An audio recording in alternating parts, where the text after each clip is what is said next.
Let's have our seats, please.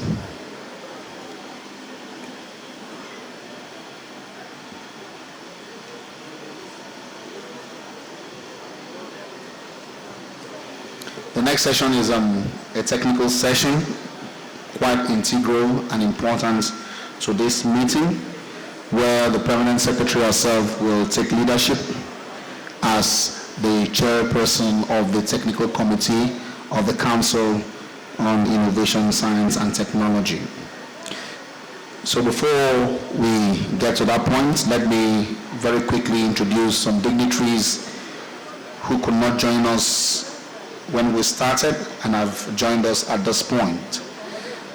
We have Mr. Roland Ukbong, who is the Director, STP, Department of the Federal Ministry of Innovation, Science and Technology. Please, let's put our hands together for him. Mr. Roland Ukbong is here, thank you. We have Mr. Adeyemi Adebayo, the Director, HBS of the Ministry. Please put your hands together for him. We have Mr. Okoro Ikechukwu, Director, ICT, Federal Ministry of Innovation, Science and Technology. You're highly welcome. We have Ezekwe, Director, Internal Audit of the Ministry. You're highly welcome, sir.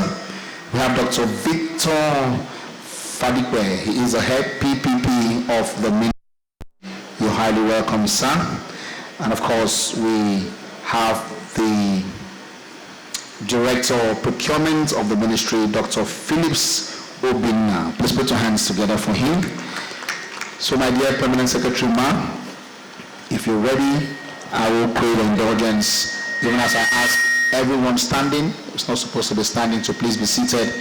We're now in for a very serious business, the nitty-gritty of this gathering, the main essence of this meeting. May I now, at this point, graciously invite the Permanent Secretary to please remain where she's seated and take up the leadership of this segment. The PS, ma'am. You may continue with the technical sessions that we have. Thank you, ma'am.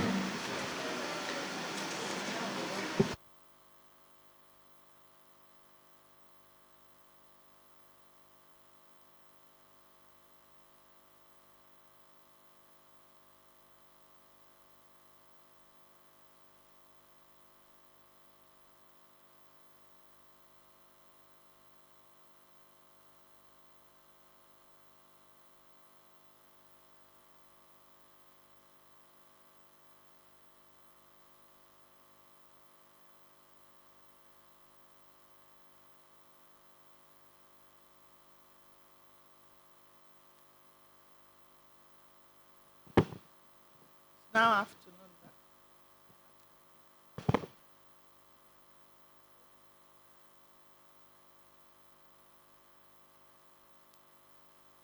Good afternoon, distinguished ladies and gentlemen.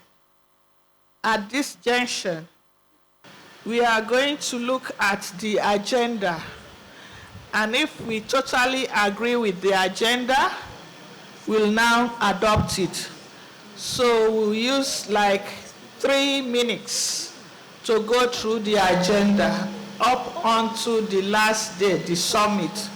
If we have agreed with it, we'll now adopt it.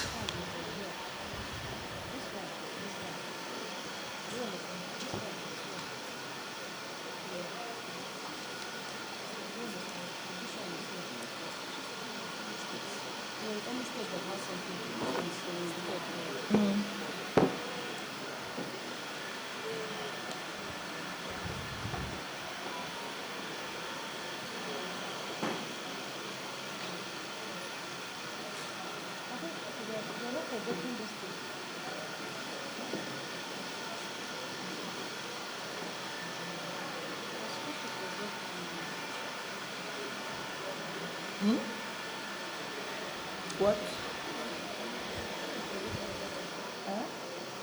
The agenda said they are not projecting it. Tell your secretariat now.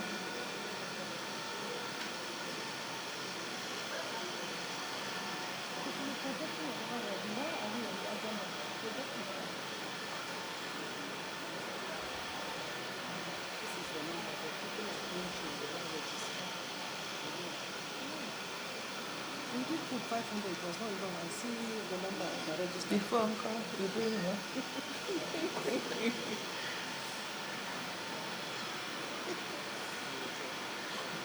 You don't have to feel anything. People in the country without registration. So there are more than 300. It's always like that. There's nothing you can do. Yes. Should I say give the ticket to Mr. Director?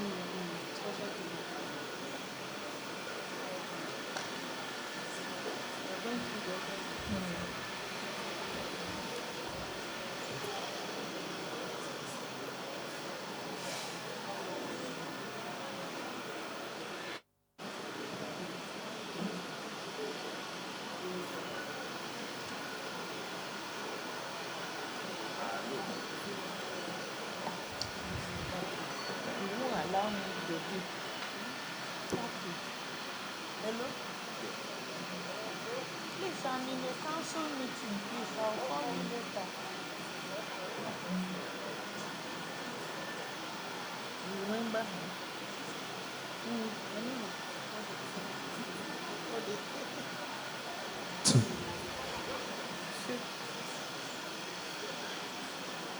As if I'm the one that said minister should not go.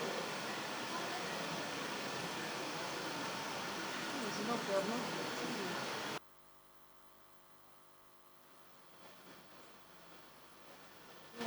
Let it be 12:40. When it's 12:40.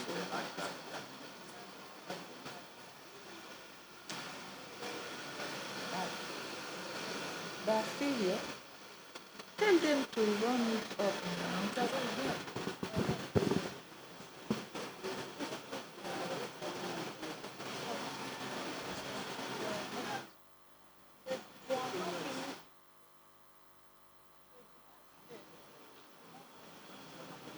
Where is that your?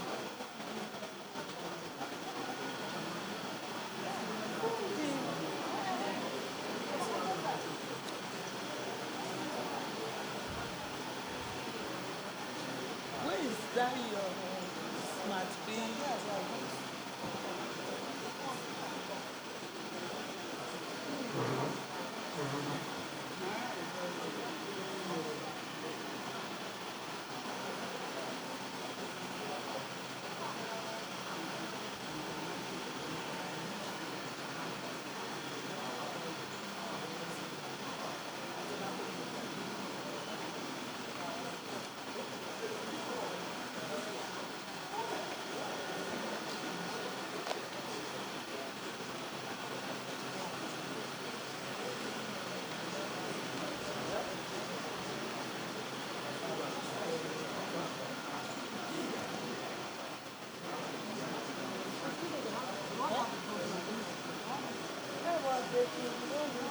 Tell them to just load it fast to do everything so that because the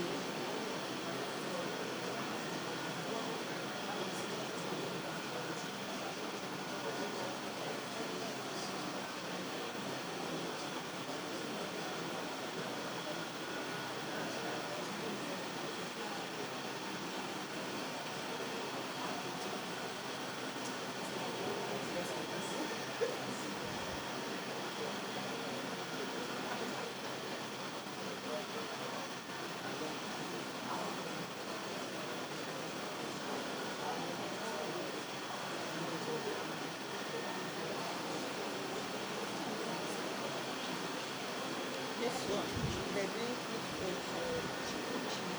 they did not put it, 11, page.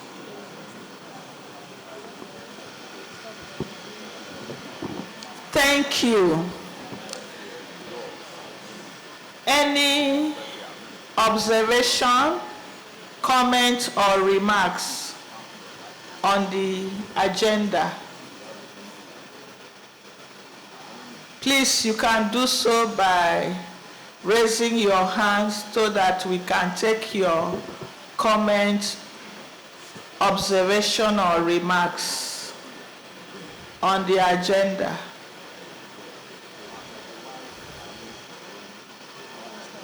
In the absence of none, I have a comment, and that will be reports from the states after matters arising before we continue with the presentation of memoranda. Thank you. So at this junction, we'll continue with the reading of the minutes of the meeting. And I hope everyone of the reports, minutes, reading of the minutes of the 21st edition. So, page 1, that's the cover page. Table of contents as page 1. OI 1, Roman figure 1. Roman figure 2. Roman figure 3.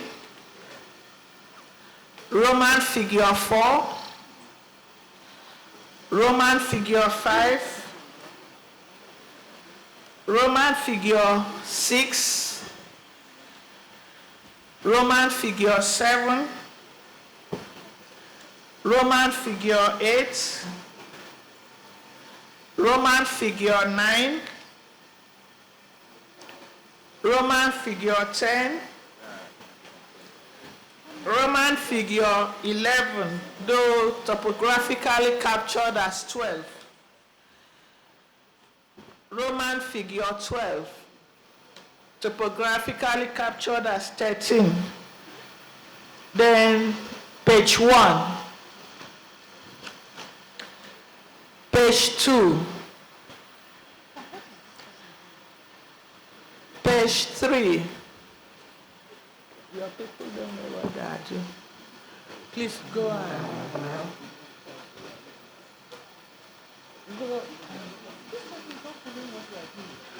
Go and meet. Go and sit down there. That he should use the minutes of the last meeting. Did you start from the Roman figure? You started with this thing. It's even saying they're putting this thing. It's even putting. This is an old one. This is the old one. It's not this year's. No, it's this one now. Okay. This is the one.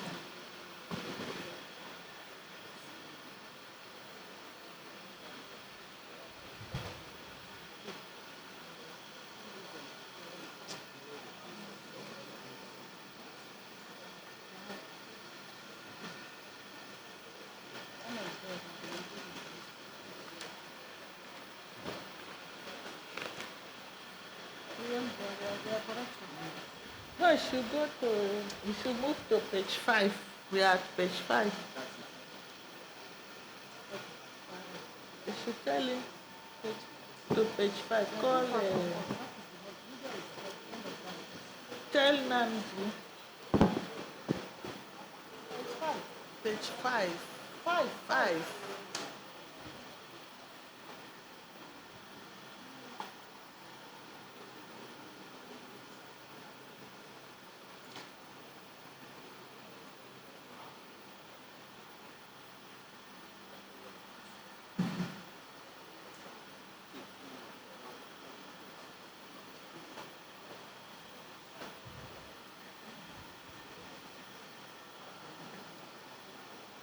Going back to page 1.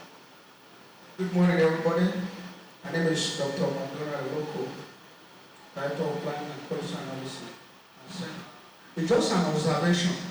I discovered that some of the pictures, there is no name on it. It's not yet time, please. Just tell him to sit down. Not yet time. Pardon? Please sit down. It's not yet time for your observations.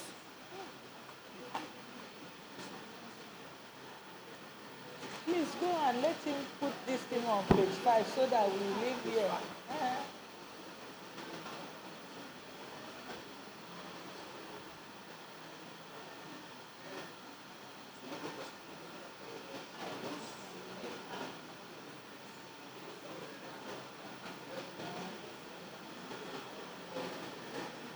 They should note their observation.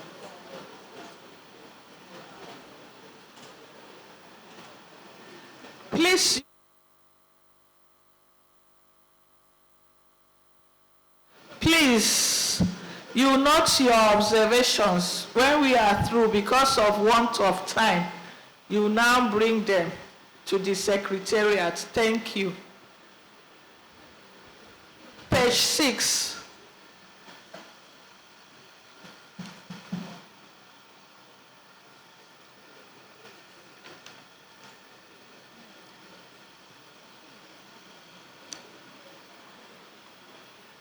Seven, 8, 9,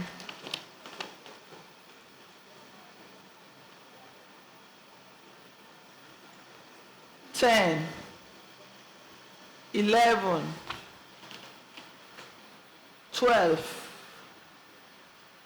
13, 14, 15, 16, 17, 18, 19, 20, 21, 22, 23, 24, 25, 26, 27, 28, 29, 30, 31, 32, 33, 34, 35, 36, 37, 38, 39, 40, 41, 42, 43, 44, 45, 46, 47, 48, 49, 50, 51, 52, 53, 54, 55, 56, 57, 58, 59, 60, 61, 62, 63, 64, 65, 66, 67, 68, 69,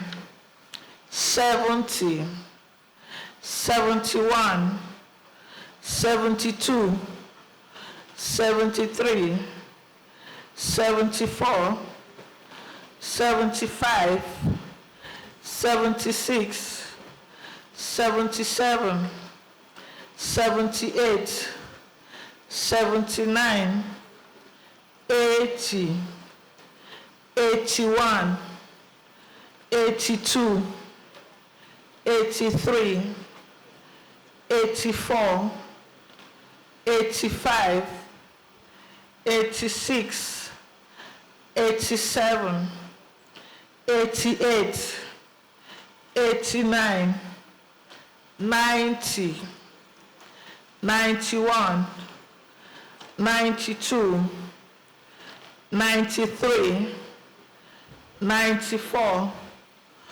95, 96, 97, 98, 99, 100, page 101, page 102, page 103. Thank you. All observations should be identified and kept and be handed over to the Secretariat with your names.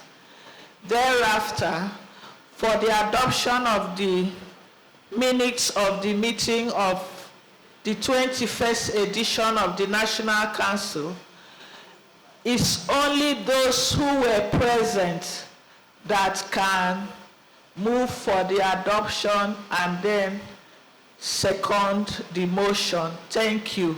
So amongst the permanent secretaries from our states, the directors of the Federal Ministry of Innovation, Science and Technology, and the heads, the Director General, Chief Executive Officers of our agencies who were present at this edition in the year 2023 should move for the adoption and then second. Thank you.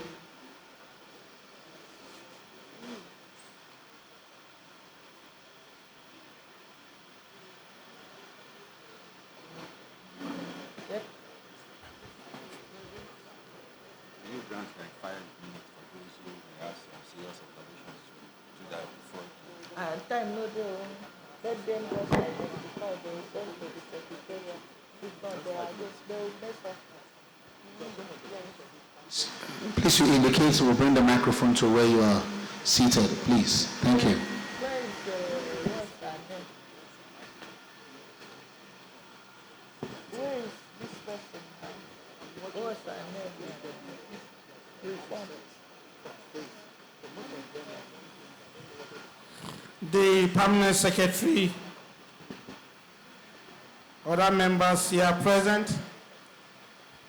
The PS, I want to inform you that in the year 2023, I was in there, my picture appears there. It also confirms that I was in attendance. In view of that, knowing fully well that room have been given for observations, and if there is correction, we need to note the correction and submit that corrections to the Secretariat. In view of that, I wish to move for the adoption of the minutes of the Council in the year 2023. The Chairperson, I so move. Thank you. Thank you. Who is supporting? There's a hand here, please.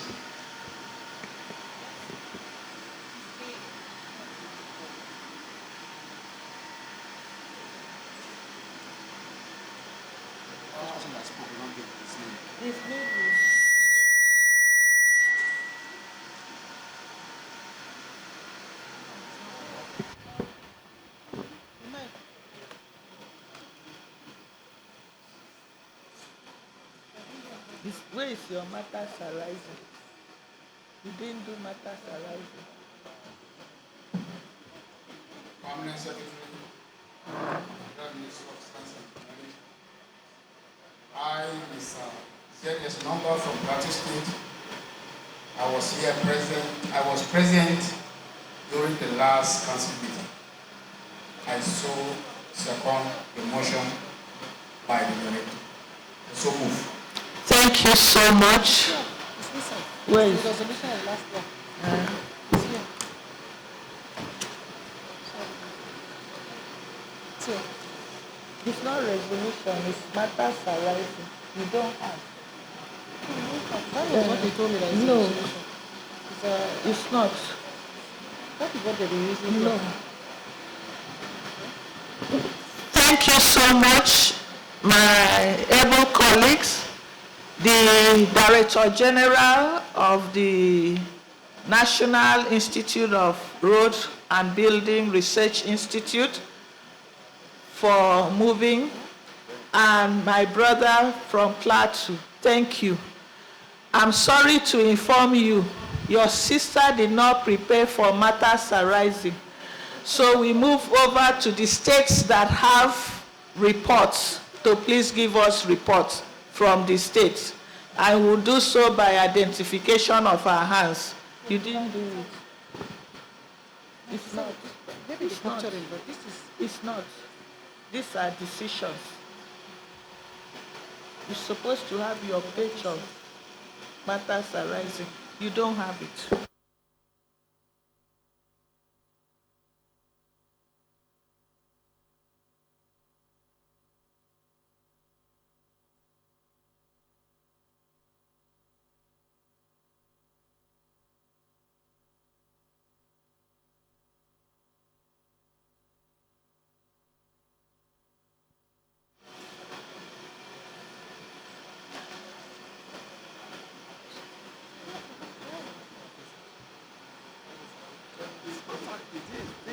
This is how they've been doing it. This is the national this is how they do This the is not, this is not, please. Okay. This is not.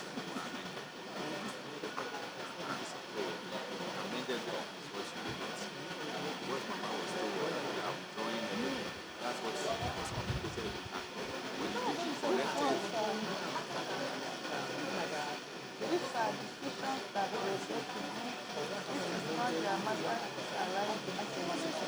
I say you didn't do it. In the absence of no report from the state, we'll move over to the presentation of the memoranda at this council meeting. Thank you.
All right, very distinguished ladies and gentlemen, as directed by the Permanent Secretary, I don't know if we all have this list, and I'm going to follow this list strictly for the presentation of a memoranda.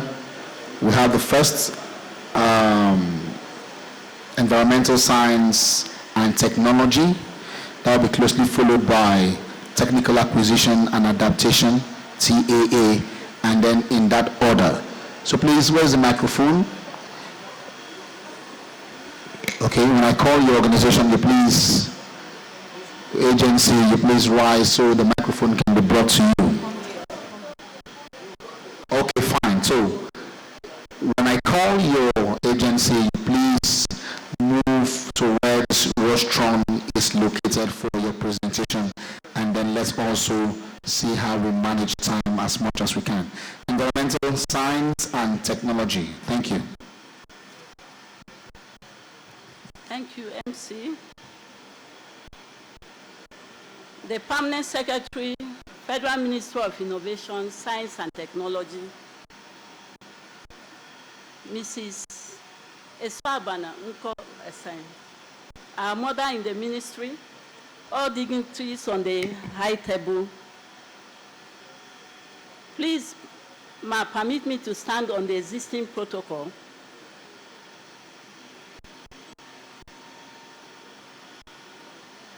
My name is Obuche Bernadette, Director of Environmental Sciences and Technology. I am here to present two memos.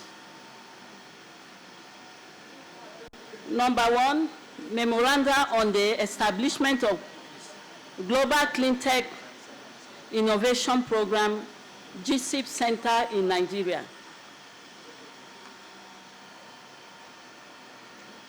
The memo is action information. The purpose of this memoranda is to seek Council's consideration and approval to establish Global Clean Tech Innovation Program. Madam, so you should follow it the way it's written in the pages there. Is the same?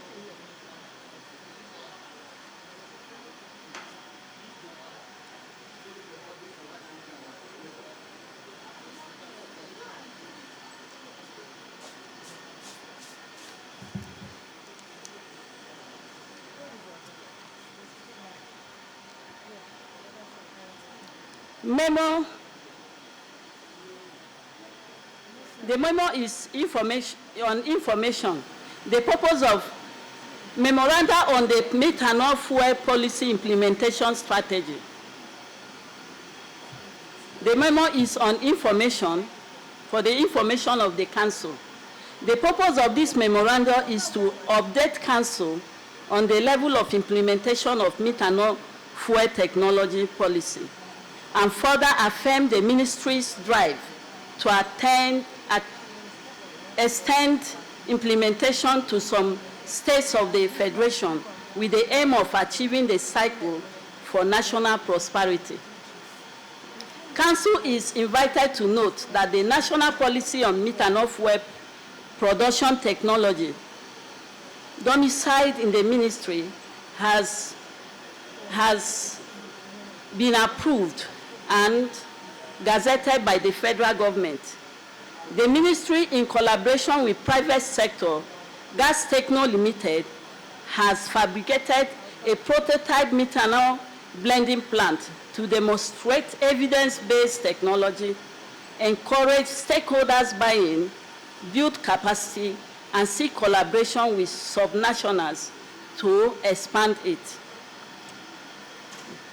The ministry is advancing deeply into the first phase of adopting the methanol in automobiles, as research has proven that 2.5% methanol PMS blend will not require engine modification in transportation, while research and testing are still ongoing to perfect the blending. The project has a high value chain impact in all sectors of the economy, and in line with the Paris Agreement and the Sustainable Development Goal. Implementing the methanol fuel production technology project is due to be extended to some states beyond the pilot phase. Prayer. Council is hereby prayed to note that an implementation plan has been developed in the methanol fuel production technology, as well as the drive to collaborate with relevant stakeholders to cascade implementation to the subnational levels. Thank you.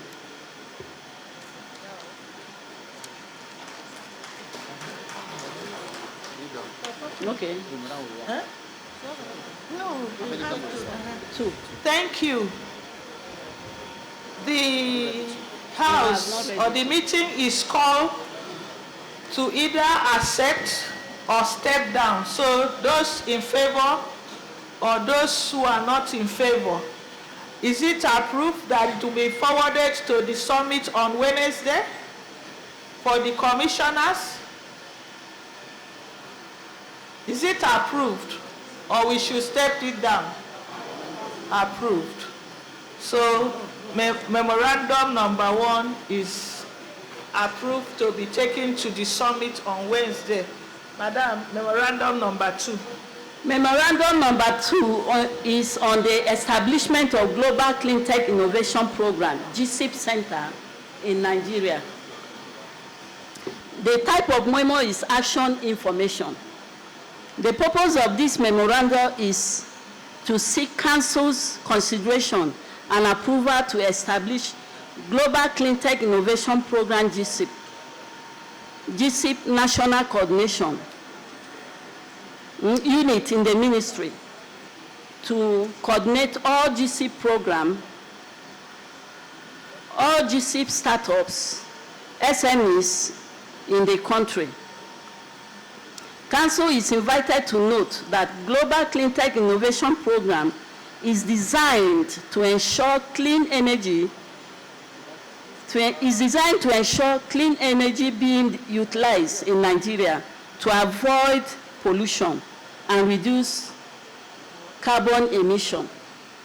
Nigeria startups and micro, small, and medium enterprises have participated in GCIP competition locally and globally and have won awards, including cash. UNIDO is offering opportunity for achievement of economic transformation and sustainability through GCIP program. And GCIP implementing entities in Nigeria include the Federal Ministry of Innovation, Science and Technology, Rural Electrification Agency, Co-Cooperation Hub. Prayers. Council is invited to approve the establishment of Nigerian Clean Technology and Innovation Delivery Unit by the Environmental Science and Technology Department of the Ministry, a preparatory to the commencement of strengthening clean tech entrepreneurship ecosystem in Nigeria. 2, the establishment of clean tech innovation clusters in the 6 geopolitical zones and coordination of clean tech innovation and entrepreneurship ecosystem in each state and federal capital territory. Thank you.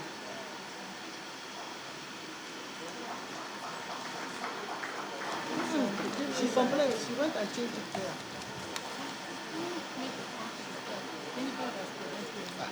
Madam Chairman, what do we do civil application? Not people's discretion.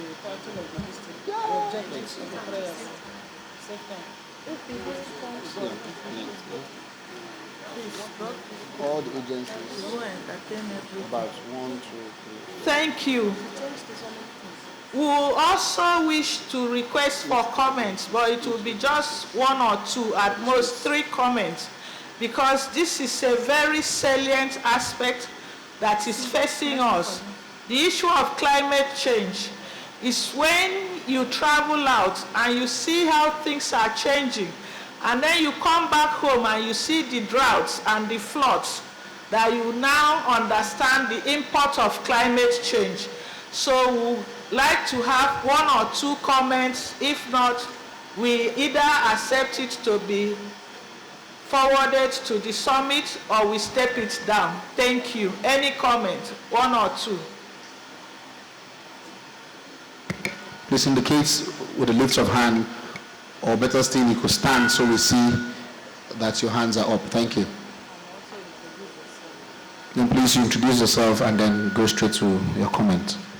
Thank you. Good morning, Dr. Obukar here from Judo Asset Management. I adopt that this memorandum be folded on Wednesday. The only thing I noticed that it was listed as a rural electrification agency as the supporting agency. That is, I think the Council of Climate Change should also be included on that. That's my prediction. Thank you.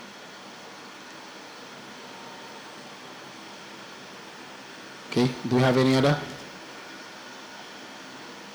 In the absence of no other comments, do we take it to the summit on Wednesday or we step it down?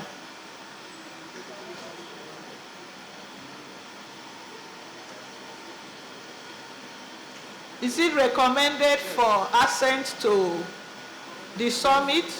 Yes. Thank you. Thank you, ma'am. The next department under the Ministry of Innovation, Science and Technology to present. We can see 4 memoranda here. Technical Acquisition and Adaptation, TTA. Let me quickly implore all speakers to kindly rest on the already established protocols so we can save time. Thank you. Technology acquisition, not technical acquisition. Technology acquisition. Okay, Technology Acquisition and Adaptation. There's a typographical error here. Thank you.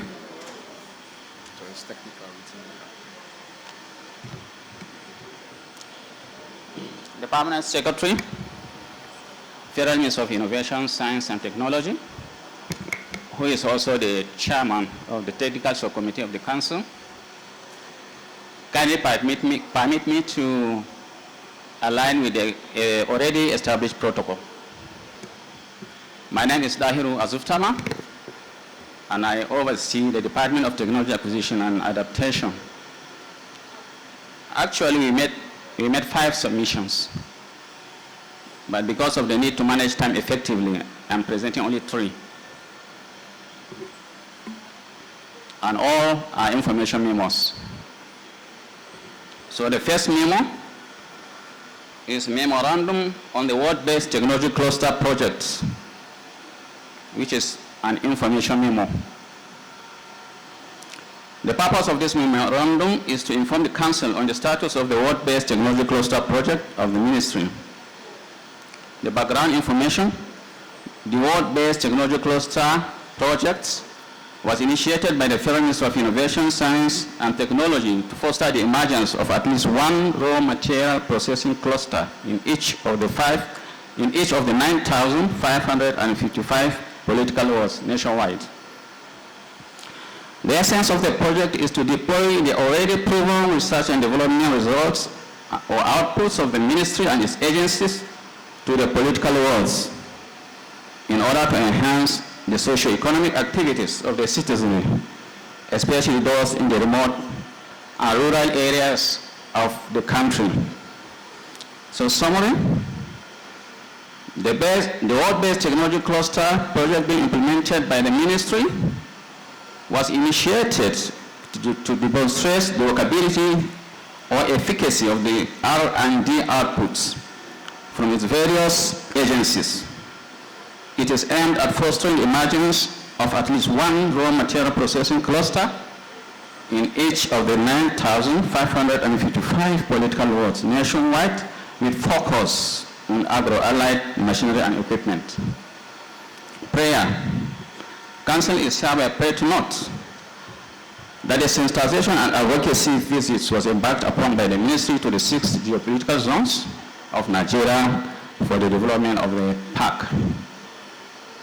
That the processing of land document for 10 hectares of land allocated for the project in Gaube Ward of Kuje Area Council in FCT Abuja will soon be concluded.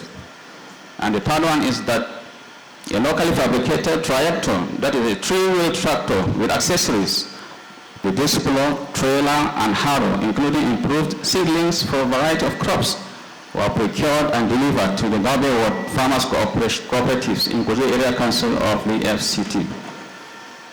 And that the ministry is committed to mechanize rural farming using homegrown technologies. So that's the first memo.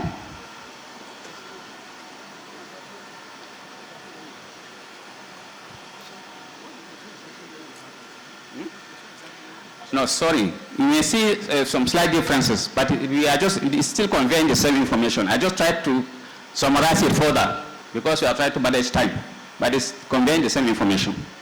Thank you. So, can I go ahead with the second memo? Okay. So the second memo, also an information memo, is a memorandum on the Presidential Standing Committee on Inventions and Innovations, PSCII. It is an information memo, as I said. The purpose of this memorandum is to inform Council on the activities and progress so far made, and to further outline the activities for 2024 and beyond by the Federal Ministry of Innovation, Science and Technology through the Department of Technology Acquisition and Adaptation. So background information: creativity, inventions, and innovations are the critical factors in national development, economic growth, and global competitiveness, as well as the basis for better future for humanity. In order to reposition Nigeria for a greater contribution of inventions and innovations to the national economy, the Presidential Standing Committee on Inventions and Innovations was constituted by the then President, Chief Olusegun Obasanjo, GCFR, in October 2005.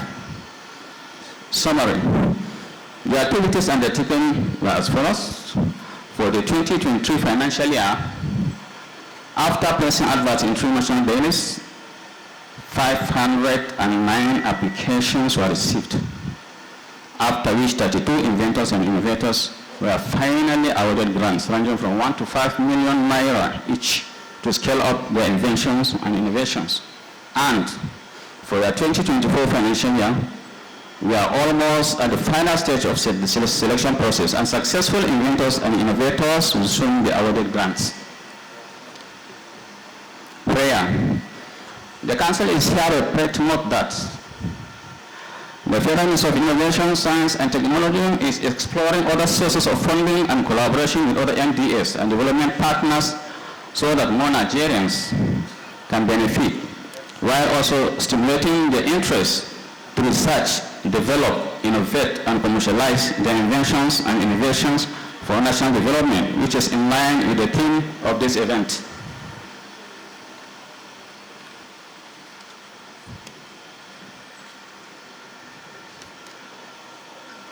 The third memo, which is also an information memo. The purpose of this memorandum is to inform Council on the progress so far made in the implementation of the establishment of Science and Technology Park at Shesko Sheda, Abuja. Background information. A Science and Technology Park is a facility traditionally established for the purpose of effective commercialization of research and development results from research institutions, the academia, and proven inventions and innovations, thus enhancing the incubation of spin-off technology-based activities emanating from STEM. It is designed to support the startup and growth of innovative knowledge-based companies. Science and Technology Park Shesko Sheda Abuja, which is being implemented by the Ministry through the department, will undoubtedly serve as a panacea for national development through the strategic harvesting and application of local technology and capabilities. The S&T Park is a model park to be replicated by agencies, universities, the private sector, and the state governments that are interested in establishing science and technology parks. Summary. The Science and Technology Park Shesko Sheda Abuja, which is an ongoing project, is situated on 79.5 hectares of land and has been partially fenced. The business plan, the master plan, and the architectural model have already been developed, and the engineering and quantity surveying work are ongoing at the site. However, due to inadequate funding, which is slowing the pace of the implementation of the project, the ministry is now partnering with a UK-based Nigerian company named Across Atlantic Development UK, based on public-private partnership PPP model, to leverage on the company's financial capability and expertise to develop the park. Prayer. Council is hereby prayed to note that the development of Science and Technology Park is a long-term strategy with an average maturity period of 15 to 30 years. Even though it can be less with more commitment, it can be less than this number of years. A consultant has been engaged and is currently working to produce the outline business case, OBC, and the full business case as stipulated by the Infrastructure Concession Regulatory Commission, ICRC, for the partnership between the ministry and the company to develop the park. And lastly, the doors of the ministry are open to stakeholders for collaboration to facilitate the development of the park and the establishment of other science parks across the country. Thank you. Thank you so much. The officer overseeing the Department of TAA. Any comments for any of the three memoranda? In the absence of comments, can we recommend for adoption of it to the summit on Wednesday? Thank you.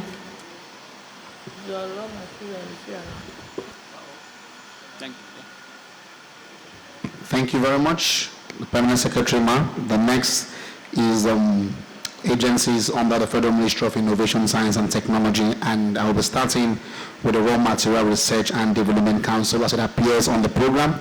Energy Commission is next, National Biotechnology Research and Development Agency is next, and then Nigerian Institute of Science and Laboratory Technology, in that order till we get to the end. So let me now invite Raw Materials Research and Development Council for their presentation. Thank you.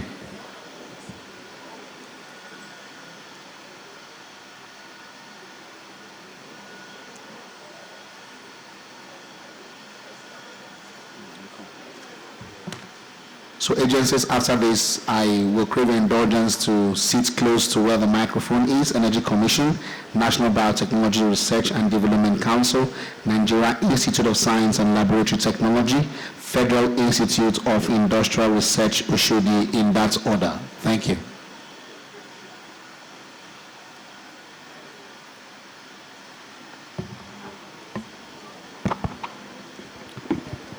The Permanent Secretary, distinguished council members, my name is Abubakar Kolere, standing in for the DG Raw Materials Research and Development Council. I'm here to present about 3 memos for this council meeting. Okay, our first memo is on,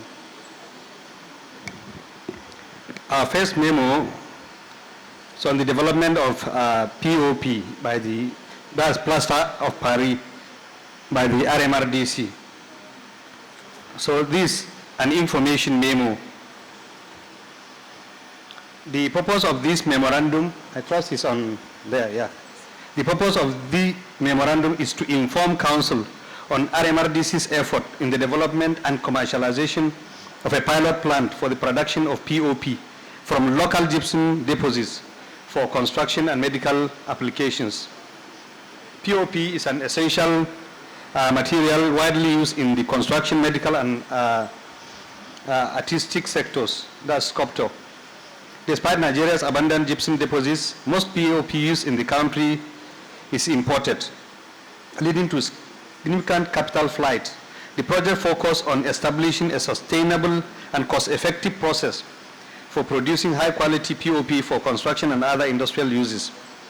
The technology developed by RMRDC ensures that the POP produced meets international and local standards, making it suitable for a range of applications, including in the medical field, that is for orthopedic cast. So Council may wish to note, RMRDC has developed a pilot plan for the production of POP using local gypsum. The initiative aims to reduce Nigeria's dependence on imported POP, create jobs, and promote industrial growth through local raw material utilization. And I must emphasize, a patent has been obtained for the pilot plant and is ready for commercialization. Prayer. The Council is hereby prayed to take note of the successful development of the POP production pilot plant by the RMRDC and the patent obtained. Incidentally, this plant is located at the RMRDC Technology Center here at the back of this complex. So, the next memo, Memorandum on the Development of Soap Noodles. This is also an information memo. The purpose of the memorandum is to inform Council on the development of soap noodles from local raw materials as means of reducing Nigeria's reliance on imported soap-making ingredients and promoting local production. Soap noodles are the secondary raw materials used in the production of various types of soaps, including household cleaning agents, toilet and laundry soaps. Despite the availability of the necessary raw materials in Nigeria, such as palm oil, palm kernel, the country imports a large quantity of soap noodles, resulting in loss of foreign exchange and dependence on imports. RMRDC has developed a pilot plant for the local production of soap noodles from palm oil and palm kernel oil. This process involves saponification using sodium hydroxide, yielding high-quality soap noodles that can be used in various sub-formulations. The project supports the local soap manufacturing industry by providing a steady supply of raw materials, thus reducing the need for imports. As we emphasized earlier, these are secondary raw materials for the soap industry. Our prayer, Council is hereby invited to note that RMRDC had made significant achievements in the development of soap noodles. The pilot plant is also located at the RMRDC complex behind the NASRDA here. Our third memo, Madam Pamsek, and chairman of this session, memorandum on the efforts of the RMRDC in the development of artemisinin from Artemisia annua is also an information memo. The purpose of this memo is to update the council. Update means it has been presented before. This is an update, although it's an information memo. The purpose of this memorandum is to update the council on the effort of RMRDC in the development of artemisinin from Artemisia annua. Artemisinin, an API extracted from the leafy biomass of Artemisia annua, is a primary raw material for the globally recommended antimalarial drugs. Artemisia annua, also known as wormwood or sweet wormwood, will reduce the scourge of malaria in Nigeria by making the drugs affordable and accessible through local production of pharmaceutical raw materials. A pilot cultivation was carried out in the FCT, Niger and Kano states respectively. Council is invited to note RMRDC in collaboration with the Federal Ministry of Health and other stakeholders has domesticated Artemisia annua in Nigeria. The outcome of the trial is encouraging, and the testing of the artemisinin content of the dried leaves confirms its presence in a commercial and economic quantity. This invention is patented for local utilization. Prayer, Madam Pamsek. Council is prayed to note that RMRDC had made significant achievements in the development of artemisinin, an active component of anti-malaria drugs. Lastly, Madam Chairman, memorandum on the development of novel pain reliever from selected tropical plants. It's also an information memo. The purpose of the memo is to inform Council that the main objectives of this project is to develop a novel pain reliever, that is an analgesic, from selected tropical plants. That's development of API to conduct clinical study for the formulated analgesic for pharmaceutical purposes. Council is invited to note the following activities. The focus of the study is on extraction, safety evaluation, and efficacy of the formulated bioactive compounds, and subsequent trial on human subjects.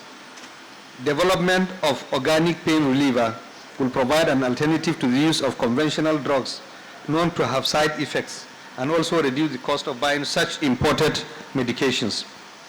Prayer. Council is hereby prayed to note the novel research work on the development of an organic pain reliever that is cheaper and with fewer side effects than the conventional pain relievers.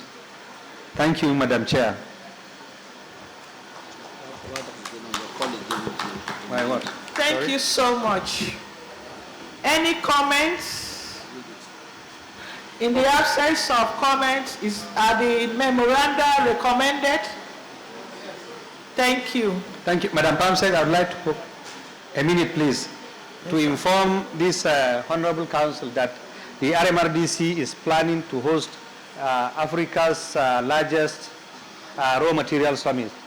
The date of this summit is coming up on the 20th to 22nd May.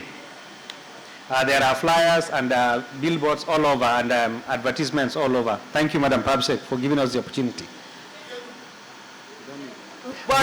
Venue is holding at the... But you pay me for your media consultation. Thank you, ma'am. Because you are using this forum. The venue is at the former Sheraton Hotel, now Continental Hotel, Abuja, Continental. Head of media.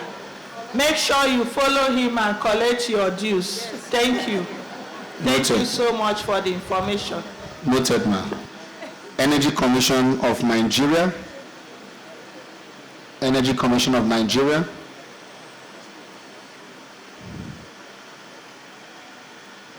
National Biotechnology Research and Development Agency, please be on standby. Do we have Energy Commission? Do we?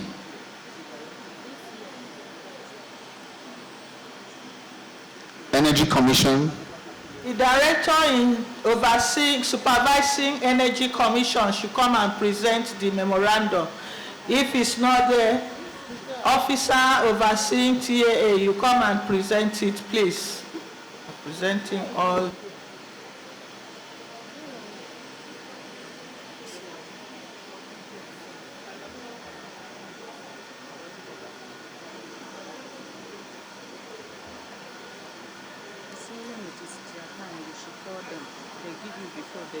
So now, when it is their time, you should call them. They are ready to present. I've told them already. Someone will present.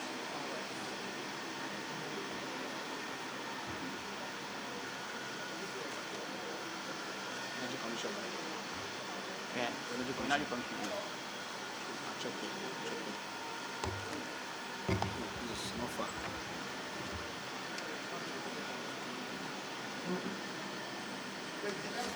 Okay. About 4. Okay. Good afternoon once again. I'm presenting for Energy Commission of Nigeria.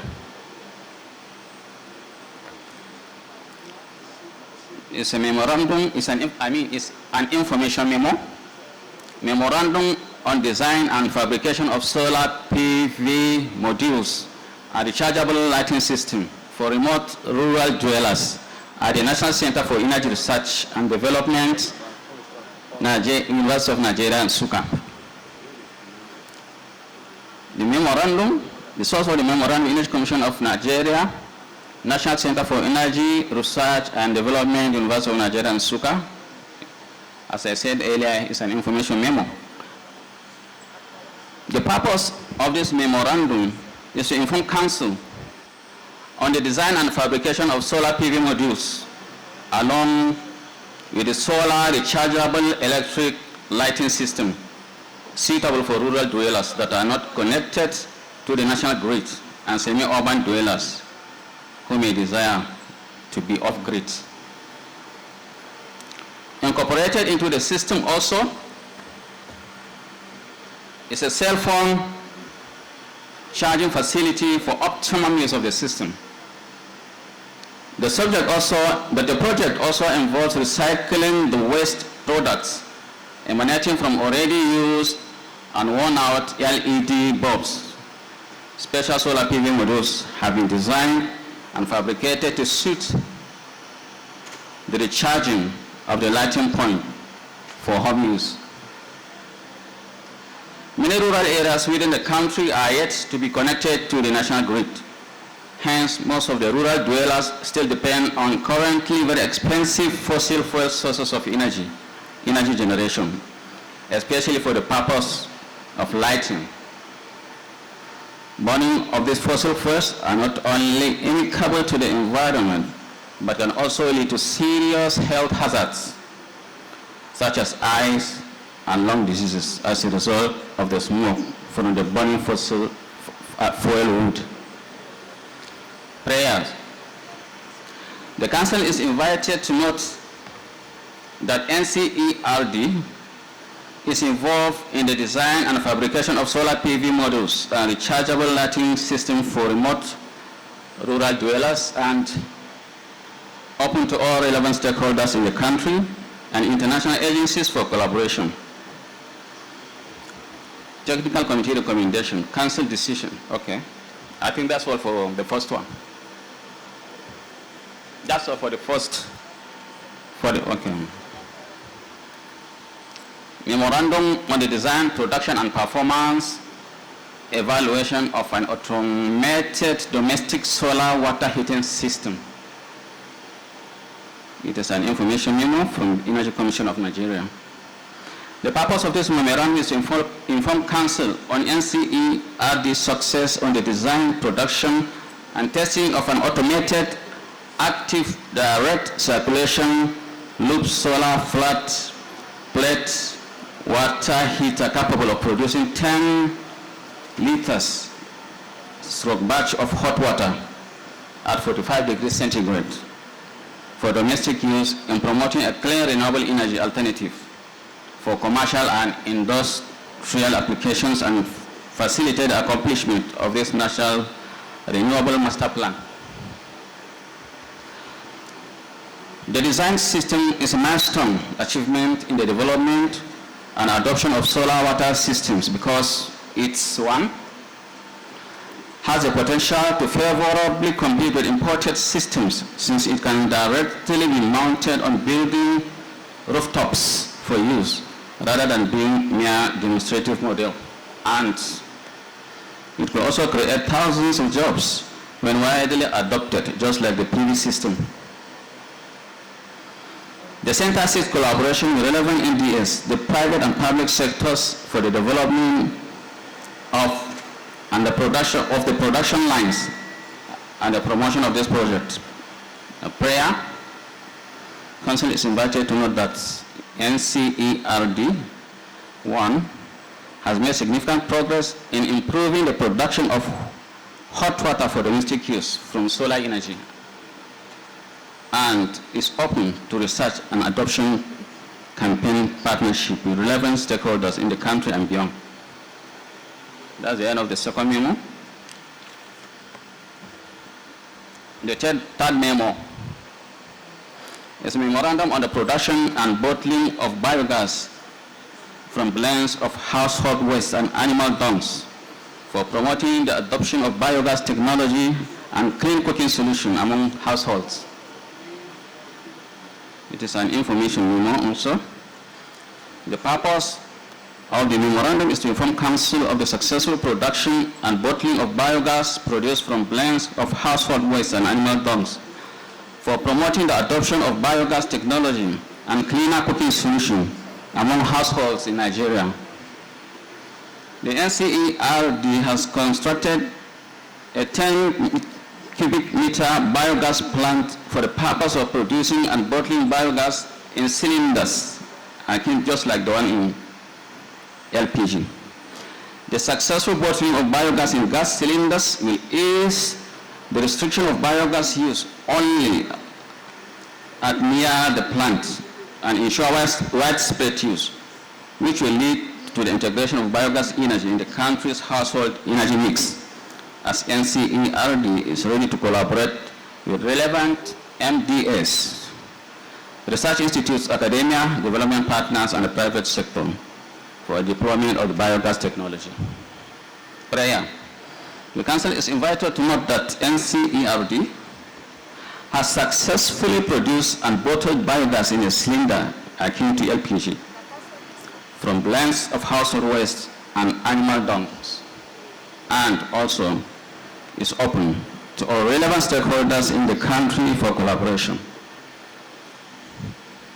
So the last memo, which is a memorandum on the design and development of active solar dryers with auxiliary air heater and energy storage system for efficient dry and preservation of different agricultural products.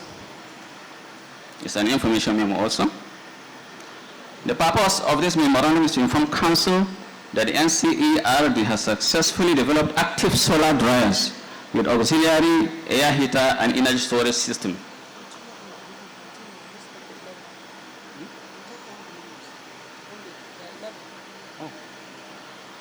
System for efficient drying and preservation of different agricultural products, cassava, plantain, pepper, okra, tomatoes, etc.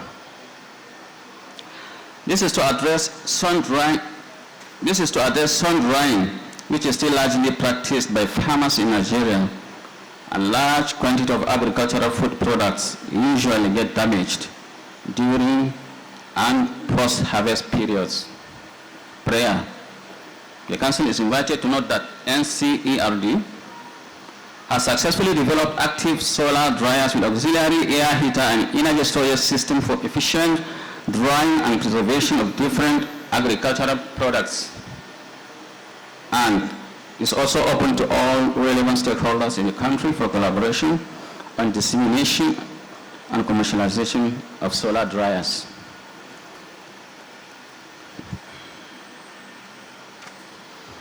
So the fifth one is a memorandum on the basic research in natural dye-sensitized solar cells. It is an information memo also from ECM. The purpose of this memorandum is to inform Council that the National Center for Energy Research and Development, University of Nigeria, Nsukka, is currently conducting basic research activities in the area of fabrication and testing of dye-sensitized solar cells, which involves the use of natural plant pigments harvested within our locality. The use of locally sourced material in the fabrication of the solar cell, when successfully implemented, will further reduce the manufacturing cost of the solar cells. The Center is willing to work in collaboration with relevant research institutes and stakeholders for the accomplishment of the current research projects. Prayer. The Council is invited to note that NCERD is currently involved in the fabrication of dye-sensitized solar cells, which involves the use of natural plant pigments harvested within our locality, and is also open to all relevant stakeholders in the country and international agencies for collaboration. The next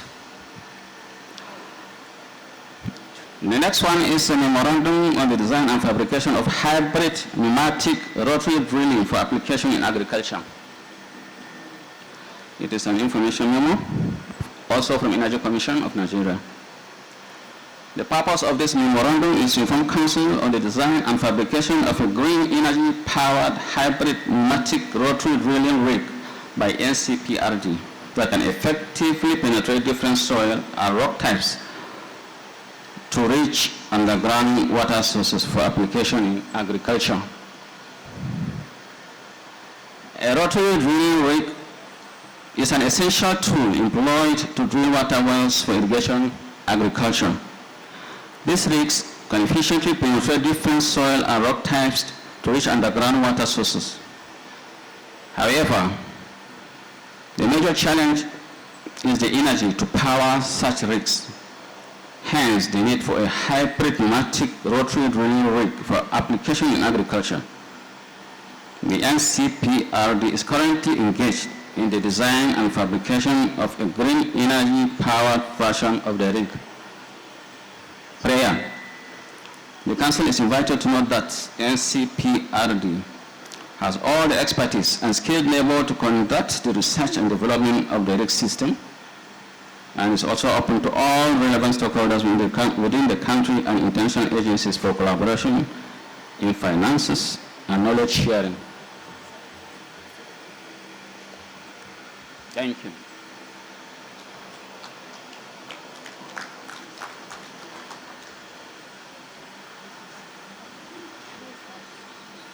Thank you.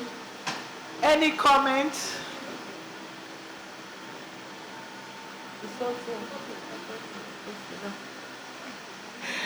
Any comments? In the absence of comments, are they recommended for consideration of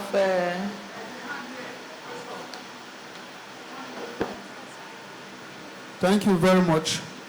On page 13, you talk about a biogas cylinder. I have just two questions in that regard. The first question is, have those cylinders passed through SON certification? One. Then secondly, are they also ready for commercialization? Is it just a prototype? Are they ready for commercialization? Thank you very much.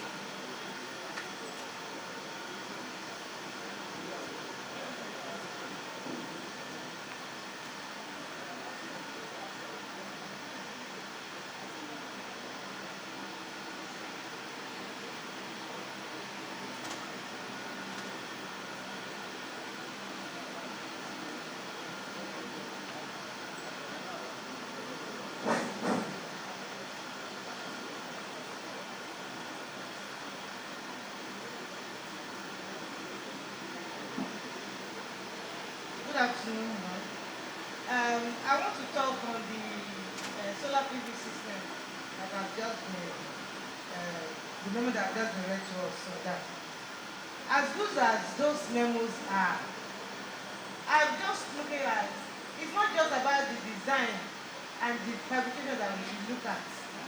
I think in the memo, we should also consider the reliability and the maintainability of it. And also capacity building for the people in the community. Not just building and giving them to the community just like that. It has to be considered right here. So that by the time all these things have been introduced and it has been fabricated, every other thing that needs to be taken care with it should be considered. Then thorough economic viability studies also need to be done on all these things. Because as we are considering these memos, it's not just about approving them, but it's about how the memos will be very useful and be maintained and be able to be. Thank you. Thank you so much. However, the MC forgot to mention whoever is standing up to make comments should identify his or herself, from which state agency, private sector, public sector. So the questions will be noted by the Secretariat, because the officer overseeing the department is not here. He is outside and I've sent for him. So when he comes back, we'll make sure that he responds to your needs. However, we have to start somewhere, my sister. We cannot continue to say, have we done this, have we not done this, have we not done that? The issue of energy is so pertinent in Nigeria. You can even go back to 2023 with us now being set into bands. And you know what it means from our pocket to get energy from the national grid. So we need to start somewhere. We just cannot continue waiting for this to be put in place, to be put in place, to be put in place. Even when they are being put in place, do we actually follow them? And that is the whole essence of having this meeting. We'll consider it here and we'll adopt it and recommend it. If we don't wish to recommend, adopt and recommend, we'll step it down. But we must make a headway. Thank you. Thank you, the Permanent Secretary, for that observation on the part of the MC. Next on the list is National Biotechnology Research and Development Agency, NASRDA. Thereafter, will be followed by Nigeria Institute of Science and Laboratory Technology, NIST. Thank you. Thank you.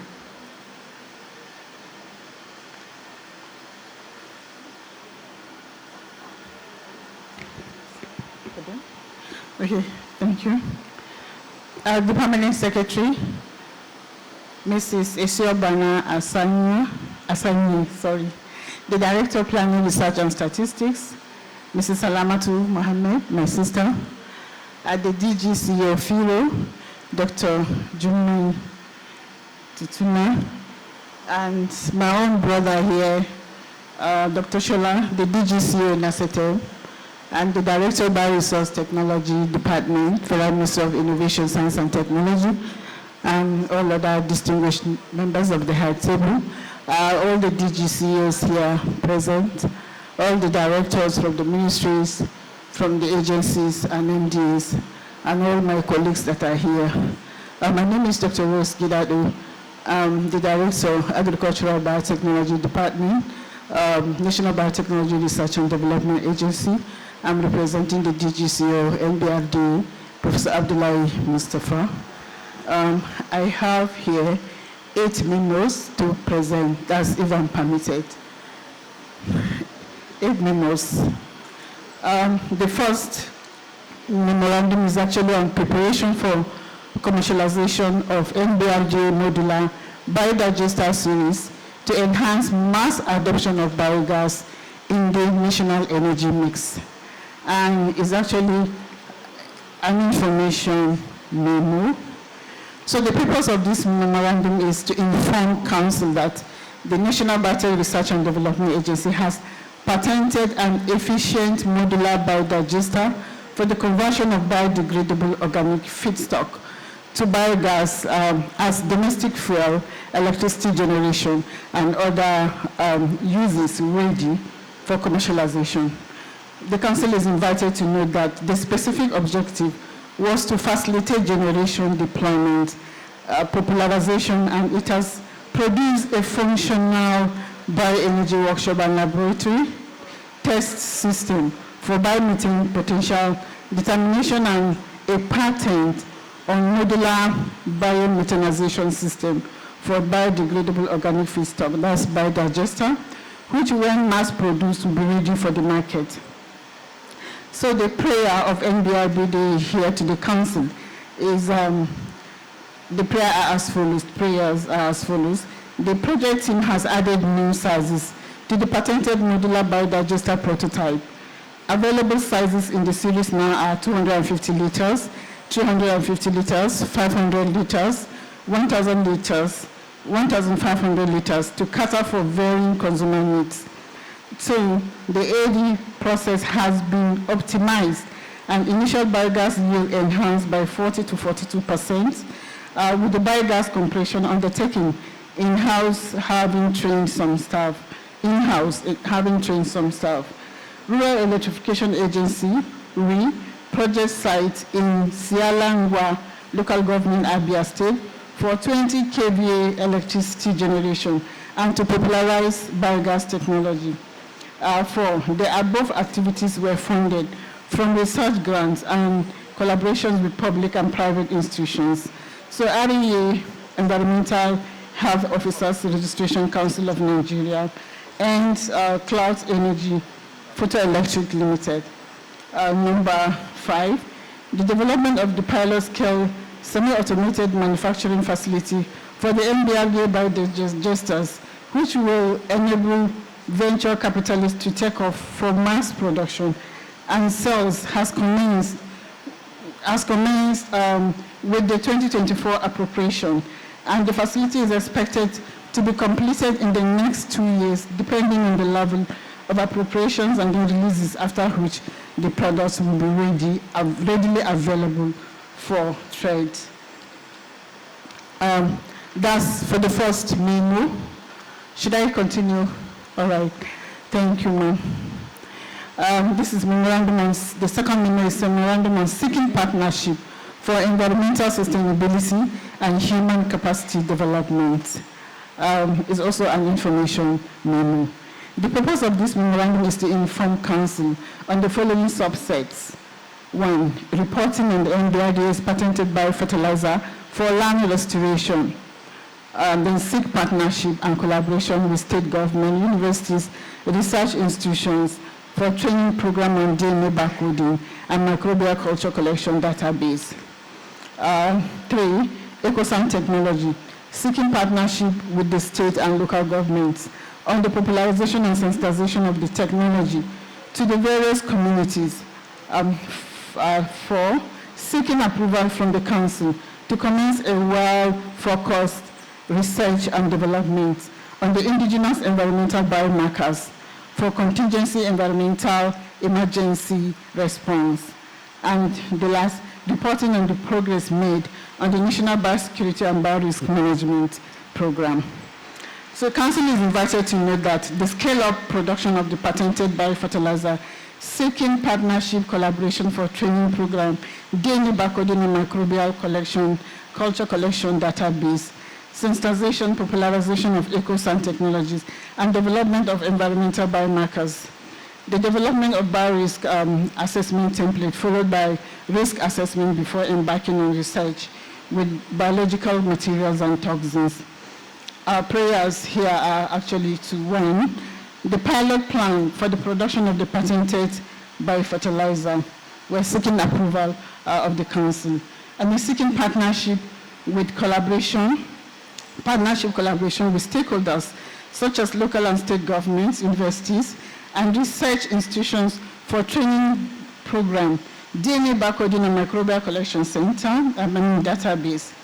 3, sensitization, popularization of eco-science technologies to the local and state governments, and where applicable, retrofitting the existing facilities in some local communities. 4, embarking on a well-focused research and development for the development of indigenous environmental biomarkers for contingency environmental emergency response. And the last is the strategic importance of the BBM program to safe and responsible conduct of research in NBRDA and Nigeria at large. That risk assessment should be conducted before embarking on research involving biological agents in NBRDA. Continually provide adequate fund support to NBRDA for this project to deliver on all the objectives. Thank you. That's for the second memo. So we're going to the third memo. The third memo is actually on research on genetic improvement of local tomato cultivars for extended shelf life. Is actually an information and as well as action memo. The purpose of this memorandum is to inform Council of the research initiated by NBRDA to extend the shelf life of locally available tomato cultivars using revolutionary clustered, regularly interspaced, short pandemic repeats, that's CRISPR, associated gene editing technology. It's actually in the latest technology now. CRISPR-Cas9 gene editing constructs and laboratory protocols are being developed for the genetic improvement of indigenous Nigerian tomato gene pool and commercial varieties which have been evaluated and assessed as suitable based on farmer and market preferences. The indigenous cultivars and land races were obtained from National Center for Genetic Resource and Biotechnology, that's NAGRAB, and National Institute for Horticultural Research, Ibadan. Council is invited to know that the project is ongoing. 5 elite and farmer preferred cultivars identified and baseline agronomic and shelf life data generated. The project involves developing new varieties of tomato with extended shelf life, applying climate smart technology. The project is being implemented in collaboration with National Institute for Horticultural Research and Training, NIHORT, Ibadan, International Center for Genetic Resources and Biotechnology, ICGEB, India, UC Davis Africa Plant Breeding Academy, and any other identified technology partner. The success of this project will enhance tomato production to feed the growing Nigerian population and attendant increase in demand for local consumption, improve farmers' livelihoods, as well as provide sustainable supply to meet commercial demand of raw materials for industries in tandem with national food security programs. The NBRDA prays as follows. 1, the strategic importance of the project to the tomato industry vis-a-vis employment generation, reduction of foreign exchange capital light, and capacity development in applying modern cutting-edge biotechnology. Approve the collaboration of NBRDA, FMIST with NIHORT, UC Davis Africa Plant Breeding Academy, and other identified technical partners for this project, and support this project with adequate funding for NBRDA to deliver on all its objectives. That's the third memorandum. We're going to the fourth memorandum. The fourth memorandum is on establishment of a bioinformatics and genomics data generation and repository infrastructure in Nigeria. Is actually as well as information and action memo. The purpose of this memorandum is to seek Council's approval for the establishment of a national genomics and bioinformatics data generation and repository infrastructure in Nigeria.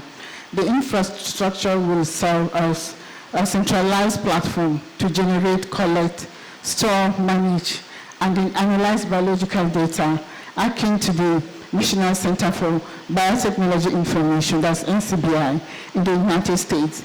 Such an infrastructure is crucial for advancing Nigeria's biotechnology capabilities, facilitating scientific research, supporting innovation in healthcare, agriculture, and environmental management, and driving economic development through data-driven research and biotechnology innovations.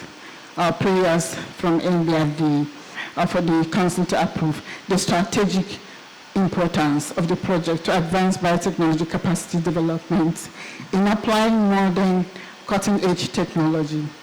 Necessary collaboration with Nigerian Information Technology Development Agency, NITDA, Nigeria, Galaxy Backbone, and other identified relevant technical partners for the project. We are done. We now move on to the fifth memo.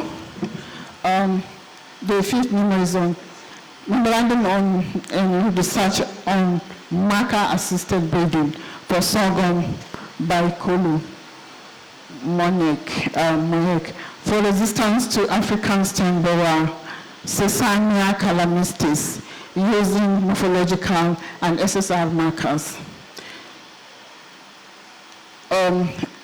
The purpose of this memorandum is to inform Council on the research progress made towards the development of sorghum varieties with improved resistance to stem borer using the simple sequence repeats, that's SSR's markers.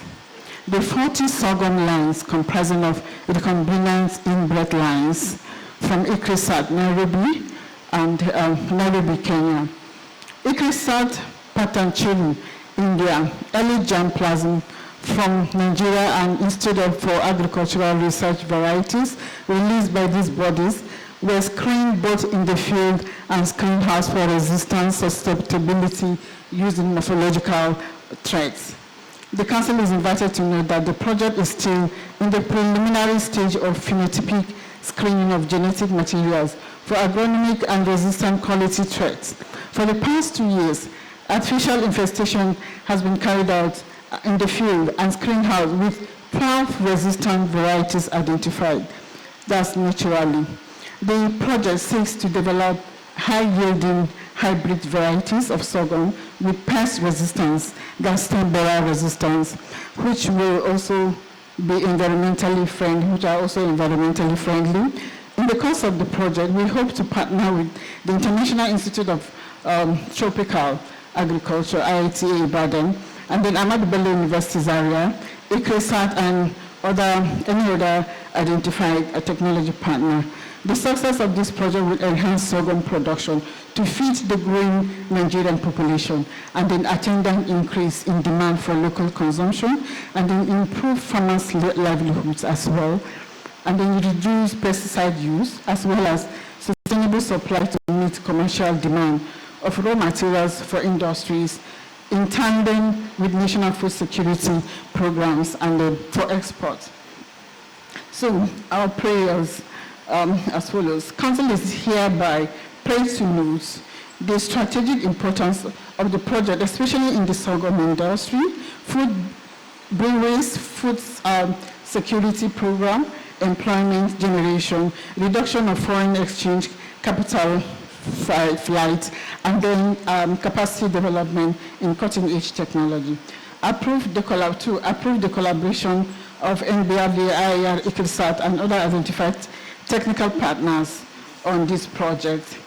And then 3, continually provide timely, adequate funding support to NBRD for this project to deliver on all the objectives, as it's time-consuming and needs fund for continuous molecular analysis and then requisite training for its research scientists.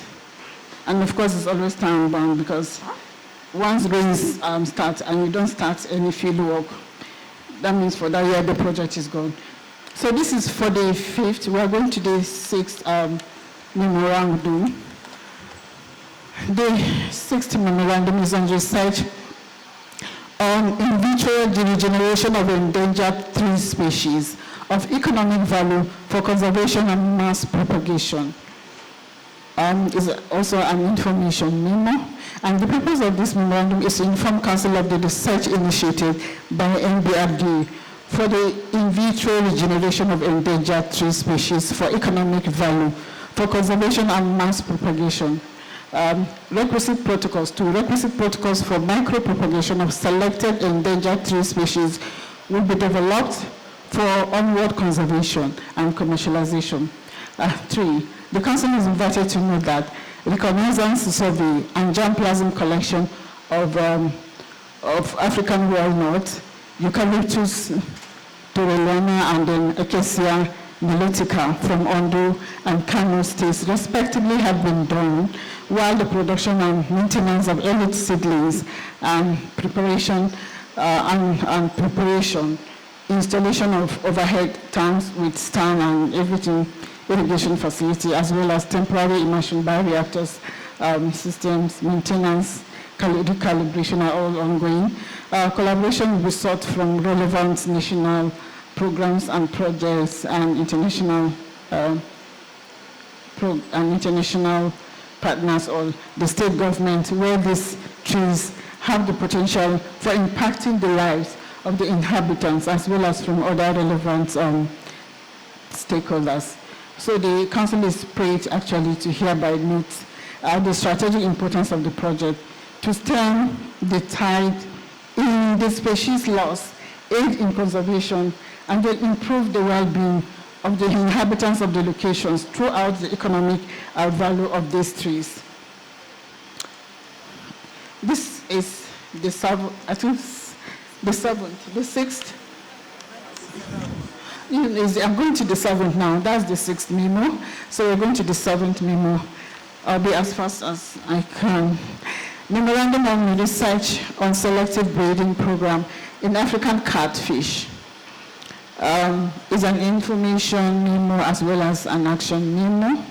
And the purpose of this memorandum is to inform Council of the research initiated by NBRD for the selective breeding program on catfish, to improve breeding value of the population of catfish, and then approve for collaboration with relevant stakeholders. 2, the major goal of selective breeding programs to improve the quantitative phenotypes as well as improve traits such as length, weight, feed conversion, X per kg phenol. A selective breeding program is designed to eliminate an undesired gene allele and fix a desired gene. That's actually the aim of hybridization. The Council is invited to note that the project is presently at the stage of hybridizing 2 species of catfish. We have Heterobronchus, as well as Clarias singularis. Heterobronchus adibidosalis, and then Clarias singularis, to produce hybrid Heteroclarias species. The project seeks at improving the quantitative and qualitative product of fish for a greater value for farmers and the public at large.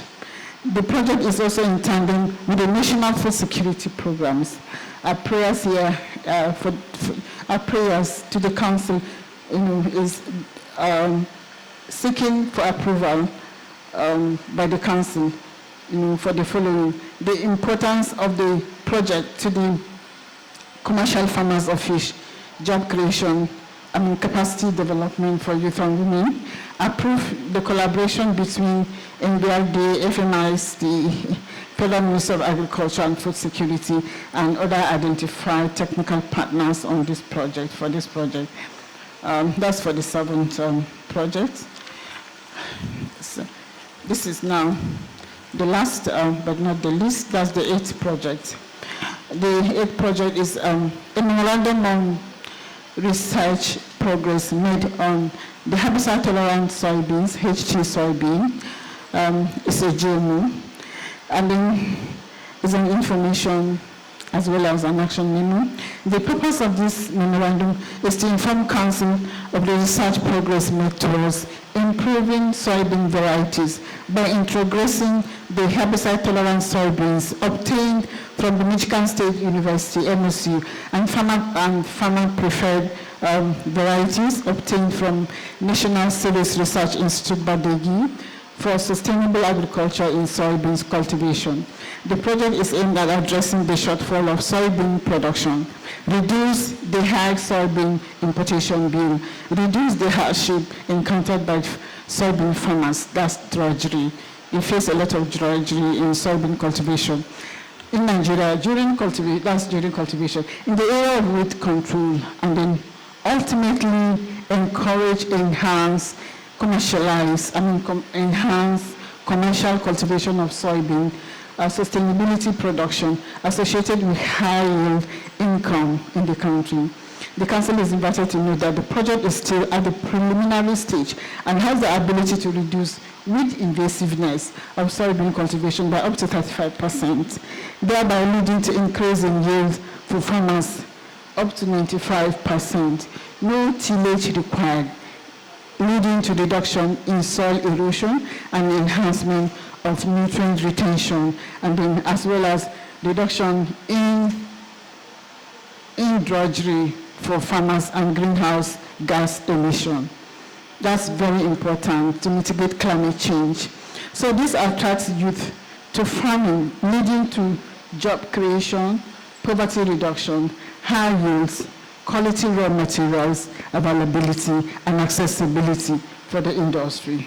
So our prayers to the Council here as follows.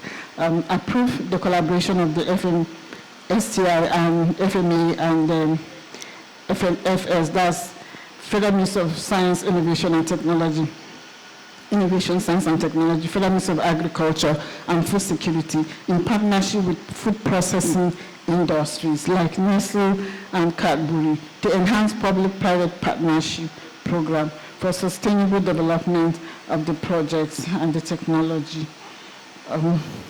So I think this is, thank you very much for giving me the opportunity to present all the memos. Thank you. Thank you. Yeah. Any comments? I can swear. Thank you. Thank you. Thank you, ma'am. No, it was for the other one. Yes, approval. Not somebody from note. Just once that actions need to take. Yes. Permanent Secretary, ma'am. My comment is on the breeding. Okay, my name is Dr. Adeniyi Helen, Commissioner for Innovation, Science and Tech, Kogi State. My comment is on the breeding of tomato from the local tomatoes that we have. That should be encouraged because we are relying mostly on imported seeds from other places. And if we are able to breed from our local breed, that will ensure all year-round supply, and that will improve the quality of the tomatoes that we have around us here. Because there are complaints about the taste mostly, and the water content. So if improved breeds can be made from our local tomato, I think that should be very much encouraged, ma. And I so support that should be moved to the summit. Thank you. Thank you so much. My name is Olatunde and in fact Adekunte from Ogun State Bureau of Information Technology. What I want to say is just an observation on most of the memos being read to us. My observation, number one observation is that those memos, about 4, 5, 6, 8 memos being read by one person, and everyone seated there, we don't have access to each of the memos. That's another thing that I want to talk about. and for us to be able to have proper inputs into the memo, because this is a technical session. When the council members are seated, they will not have much time to be looking into each of the memos. For us to have a good report at the end of the day, I want to suggest that we have, okay, sorry, thank you, ma'am. I want to suggest that if it's not possible this year, for subsequent year, maybe we have different clusters into different groups.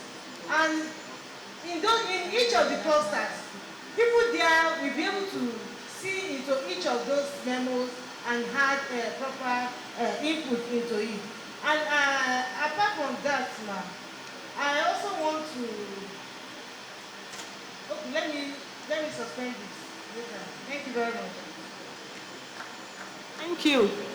We'll do that. We'll divide ourselves into cluster, a syndicate group for us to deal with it. So sorry that the Secretariat did not circulate the booklet to you. It was meant to be given to everyone who has shown interest in this meeting.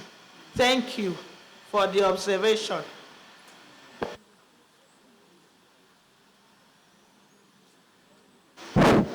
Thank you, Madam Nabda. Okay. Other observation or comments, remarks? In the absence, are we to move all the 8 memoranda? There's one hand here, ma'am. Please, the microphone.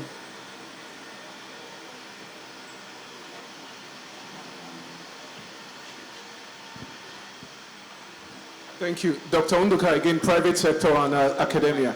I observed that out of the 8 memos raised by my colleague here from the agency, there's been a lot of emphasis on PPP, also emphasis on funding from private sector interlinked with research organizations. I think some of these people who we believe will take part in these projects or these memos should be invited for this council as well. I noticed that some of these individuals, organized private sectors are missing. And again, there's still a lot of work to be done on the 8 memos she just raised, because there's a lot of interlink between the private sector, academia, and also funding organizations. Thank you.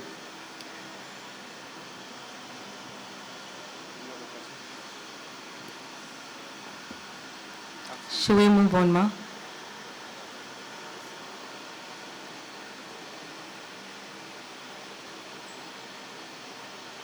Okay. All right. Moving on is the Nigeria Institute for Science and Laboratory Technology. Officer overseeing the Department of Renewable Conventional Energy. Are you around? Please come and address the meeting on the questions we asked the Secretariat to note for you to respond to. Thank you. She has finished. The questions. The questions.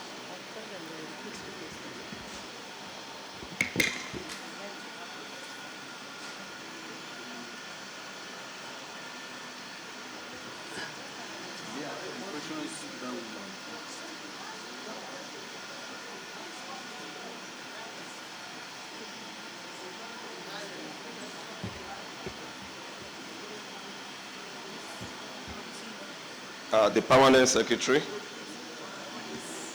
All protocol duly observed. My name is Peter Adefisoye Oluwafisoye, Fellow of the Nigeria Institute of Science and Laboratory Technology, the Supervising Director, Nigeria Institute of Science and Laboratory Technology. We have 2 memos here that is presented to the Council. The first one is Memorandum on the upgrade of our laboratory to level 2 multipurpose science laboratory. The type of memorandum is information. The purpose of this memorandum is to inform Council of the upgrading and redesigning of the Nigeria Institute of Science Laboratory Technology, NIST, Ibadan, Multipurpose Science Laboratory, from level 1 to level 2 in August 2023. Council may wish to note that the Multipurpose Science Laboratory was established in 2009 with the goal of supporting science education. However, it was not equipped to handle highly pathogenic samples. The need for upgrade of the facility became imperative, evident during the COVID-19 pandemic. The NISLT began the process of upgrading and redesigning the lab into a modern level 2 facility capable of testing both clinical and non-clinical samples, including those of pathogenic origins. This plays a crucial role in Nigeria by generating significant job opportunities, particularly for science laboratory technology professionals. And the new laboratory includes a molecular stroke biotechnology laboratory designed for DNA detection and the confirmation of highly pathogenic organisms from both plants and animal sources. It also features chemistry facilities capable of testing foods, soil, water, air, oil and gas, and environmental samples. The facility is also intended to serve as a hub for modern training programs, which will enhance the skills and the efficiencies of laboratory technologists and scientists, equip holders and scientists in their respective fields. Our prayer, the Council is hereby prayed to note that the Nigeria Institute of Science Laboratory Technology has made significant progress in upgrading and redesigning its multipurpose science laboratory to level 2. The laboratory now features modern equipment that offers a wide range of services to both private and public science laboratory stakeholders. These services are critical for advancing scientific research and development across various sectors. The upgraded MPSL is also positioned to support modern training programs. These programs aims to enhance the skills and capability of laboratory equipment and holders, technologists and scientists, ensuring they can perform their duties efficiently and effectively using state-of-the-art technology. And the facility encourages collaboration with various stakeholders, opening up opportunities for joint research, innovation, and knowledge sharing within the scientific community. The laboratory facility is presently collaborating with Babcock University, Edition Remo, Ogun State, and Oyo State Ministry of Health for food and water testing in the state. Thank you so much. The second one, titled Memorandum on the Mandatory Professional Examination, MPE, in Science Laboratory Technology. The type of memorandum is information. The purpose of this memorandum is to inform Council of the mandatory professional examination of the science laboratory technologies professionals. It was the first of its kind since the enactment of the Act that established the institute, where 935 candidates were licensed as laboratory scientists and professionals, technologists and professionals in the country. The graduates of this SLT program are specifically inducted into the profession upon completion of the mandatory professional examination and licensed into the various fields of the science laboratory profession. Council may wish to note that the NISLT ensures that all the persons practicing and aspiring to become practitioners of science laboratory technology profession are certified, registered, and licensed into the profession by the institute.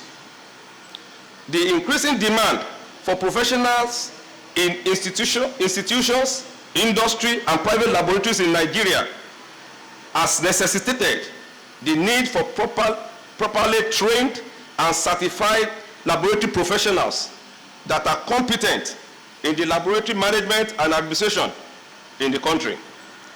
The profession of science laboratory technology in the recent years has undergone rapid growth and development with defined professional career prospect, which has elicited the interest of and desire of graduates in other fields and specialization to become science laboratory technology professionals. Our prayer, Council is hereby prayed to note that the Nigeria Institute of Science Laboratory Technology has officially commenced the mandatory professional examination for science laboratory technologists. That this professional examination was first conducted in October 2023 across 5 centers. Now, the next exam was conducted in 9 centers, and the last one was conducted in 21 centers across the country. The graduates of Science Laboratory Technology program are inducted into the profession upon successful completion of the mandatory professional examination and are licensed to practice in various fields of SLT.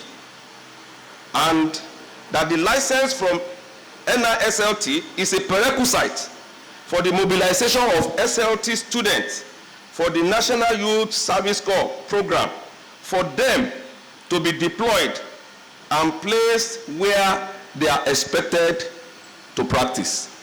Thank you very much. This is a prayer, man.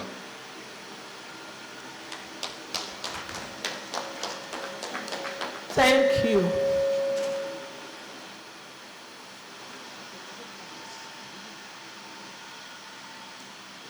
Any comments? Comments? In the absence of none, can we recommend it to the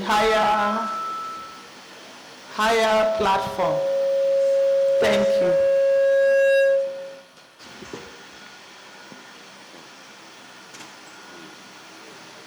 The representative of, okay.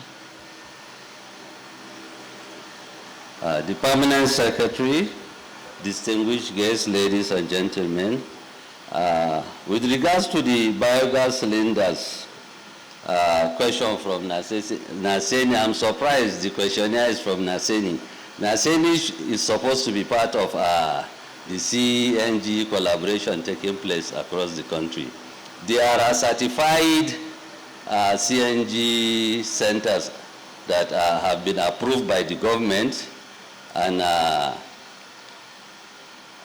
they are current, and federal government has given free CNG installation to particular set of number of people across the country. In that regard, we should assume that since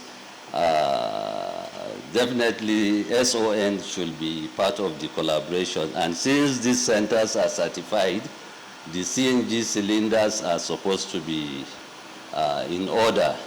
As for the local capacity building for local communities to maintain and repair solar system, their economic viability to ensure the systems are cost effective. We have abundant silica sand across the country, but due to the lack of power and our refineries are not working, we will not be able to produce the major raw materials for the production of the solar panels. But the ministry, in its own effort to ensure that at the local level, people are taught to install and improve on renewable energy knowledge. We have the renewable energy efficiency and skill acquisition centers that we are currently are going to be built across the geopolitical zones to encourage the knowledge in renewable energy, We have the science laboratory project, which is meant to produce scientists, and we have almost 17 now ongoing across the country. For the reliability of the PV systems, as you are all aware, this, there should be a standard actually. The importers are in a better position. Government should find a standard measurement system for us to know what kind of solar PVs that are supposed to be imported into the country. If there is regulation, good PVs will be brought. And currently, I'm sure Energy Commission is in collaboration with certain companies to set up plants, production plants, and we have the Naseni Solar. Also, they are producing, but not to that large extent. Thank you very much.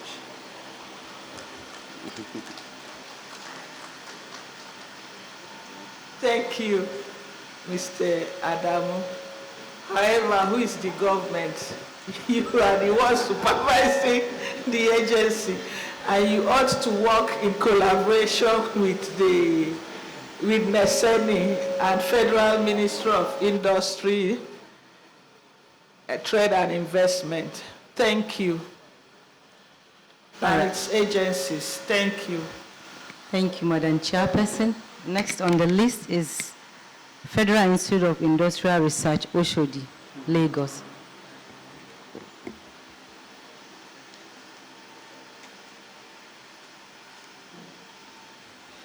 The Permanent Secretary, ma'am.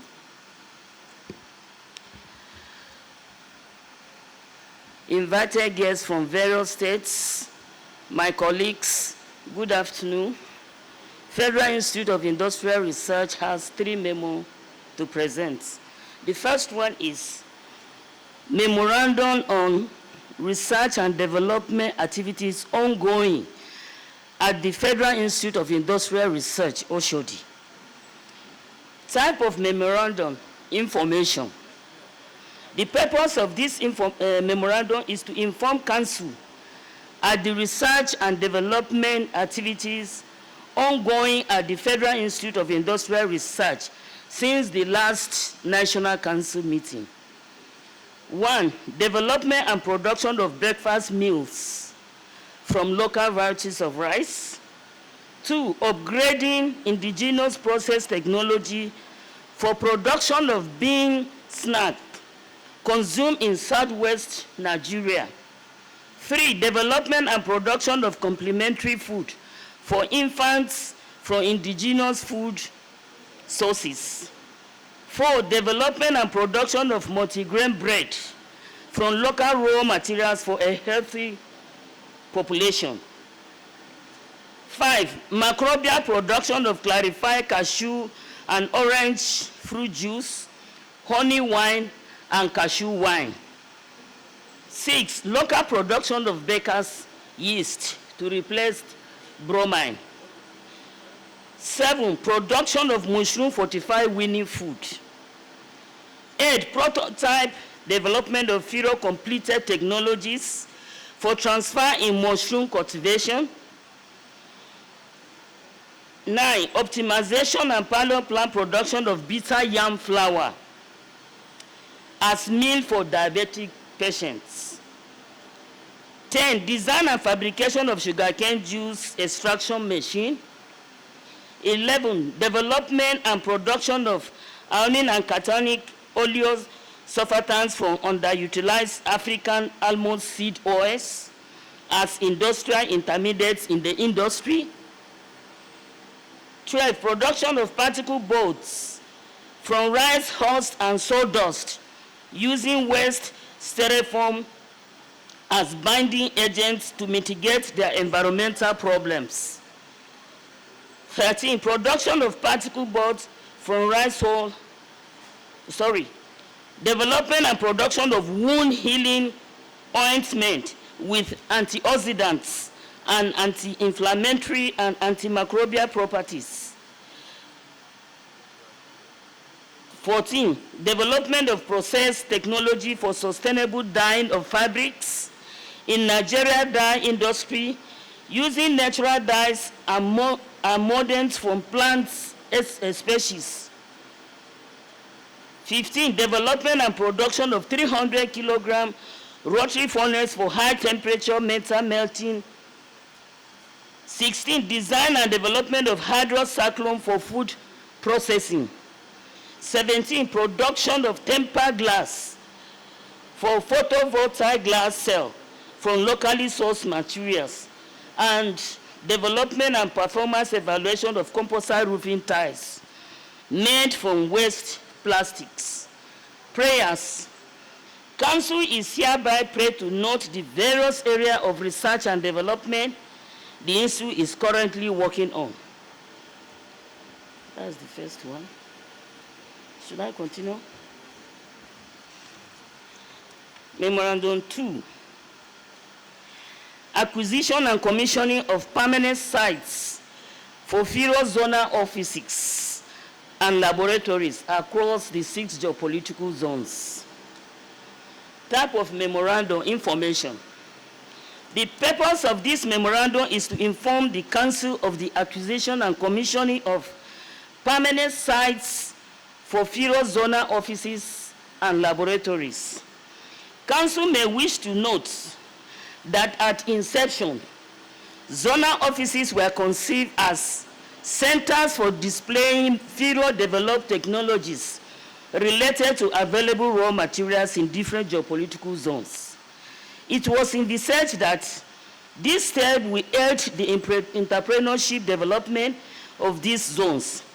That was the reason these centers were staffed mostly with industrial promotion officers, with zonal offices housed in rented or borrowed buildings, except the oldest Northwest Zonal Office at Kano. That of this change in the last 1 year with the acquisition and construction of befitting office complex and laboratories equipped with functional state-of-the-art facilities that will spur scientific revolution in these zones. Research officers now man these zonal offices as coordinators, thus changing the status of these zonal offices from mere avenues for showcasing research products to vibrant research and development centers conducting cutting-edge research on available raw materials in the zones they are located. Prayers. Council is hereby prayed to note that Southwest Zonal Office, Akure, Ondo State, was commissioned on the 14th February 2024. Southeast Zonal Office, Enugu State, was commissioned on the 20th February 2024. Northeast Zonal Office, Yola, Adamawa State, was commissioned on the 3rd February 2024. And North Central Zonal Office, Lantam, Plateau State, was commissioned on the 16th May 2024. Continue. The third memorandum. The third memorandum is on the request for council support to seek special intervention fund from presidential CNG initiatives. Source of type of memorandum, action. The purpose of this memorandum is to seek council support to seek special intervention fund. Council may wish to note that the presidential CNG initiative is a component of the palliative intervention of the President Bola Ahmed Tinubu administration directed at providing succor to the masses occasioned by the transition hardships of the fuel subsidy removal policy of the federal government of Nigeria.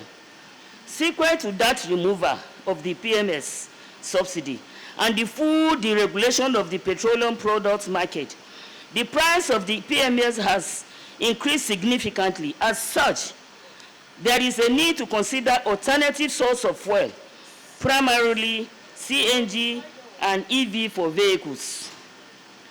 Researchers at FIRO came up with a unique process of achieving this conversion. And this initiative won first position in the research institute sector at the 2024 Science and Technology and Innovation Expo held at the Eagle Square, Abuja.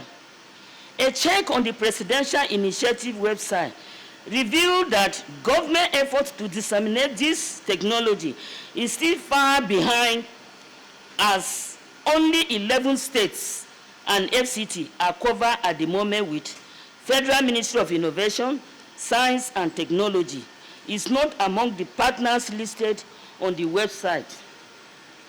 And with furious expertise and presence in the 6 geopolitical zones across the country, a partnership with PICNG will help to achieve a rapid spread of the CNG technology and bring succor to the teeming masses of our dear nation in line with the renewed hope of the present administration.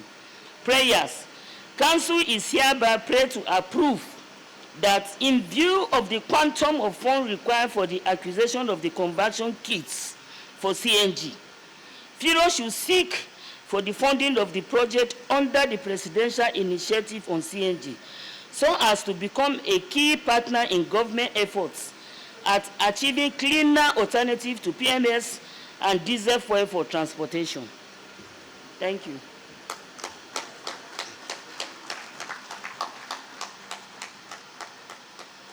Thank you so much, Madam Firo.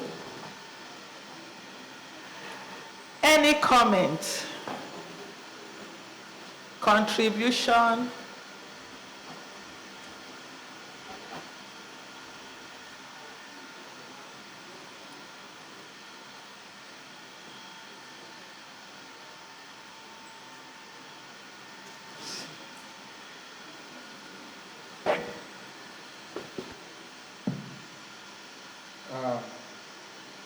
My comment is on the second memo, where she was informing us about siting of zonal offices.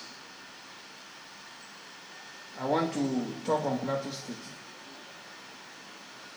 Zonal office, I want to advise, should be sited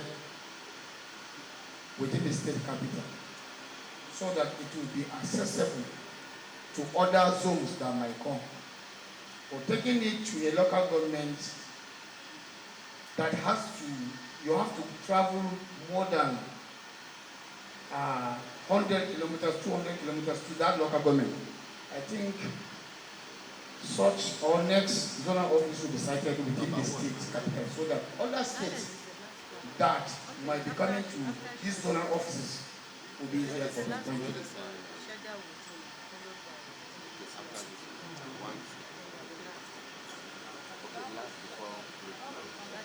Thank you very much for your contribution, sir. To my own understanding, certain zonal offices in various villages is in order because we want other masses to benefit the dividends of democracy. Secondly, these zonal offices were cited before I came on board. So it's difficult for me to remove it from that place because we have given a big building, more especially that lantern, their own administrative block is bigger than any other zonal office. Thank you.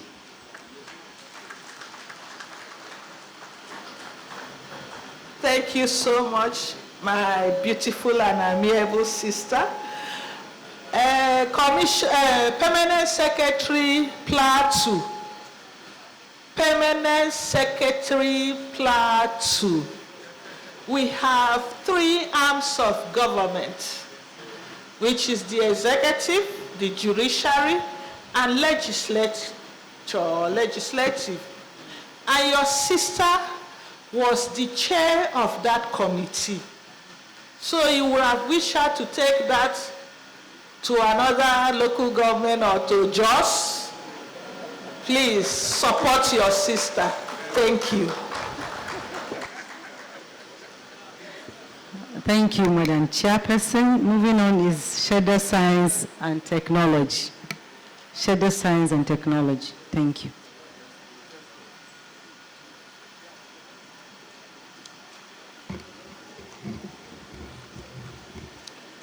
Good afternoon, the Permanent Secretary. Standing on existing protocol. Schedule Science and Tech Complex have 6 memos to present. Yes. And the first one is designation of CHESCO as a postgraduate training institution.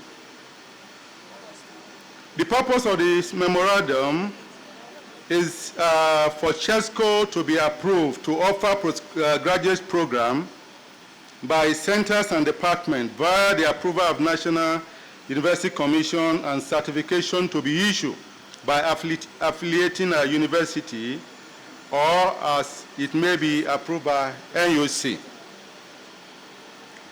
Detail. One of the most important mandates of CHESCO is among other internationally related function is to carry out structural manpower training to meet the growing needs of Nigeria in the area of science, technology, and innovation, which it has entrenched and is ongoing.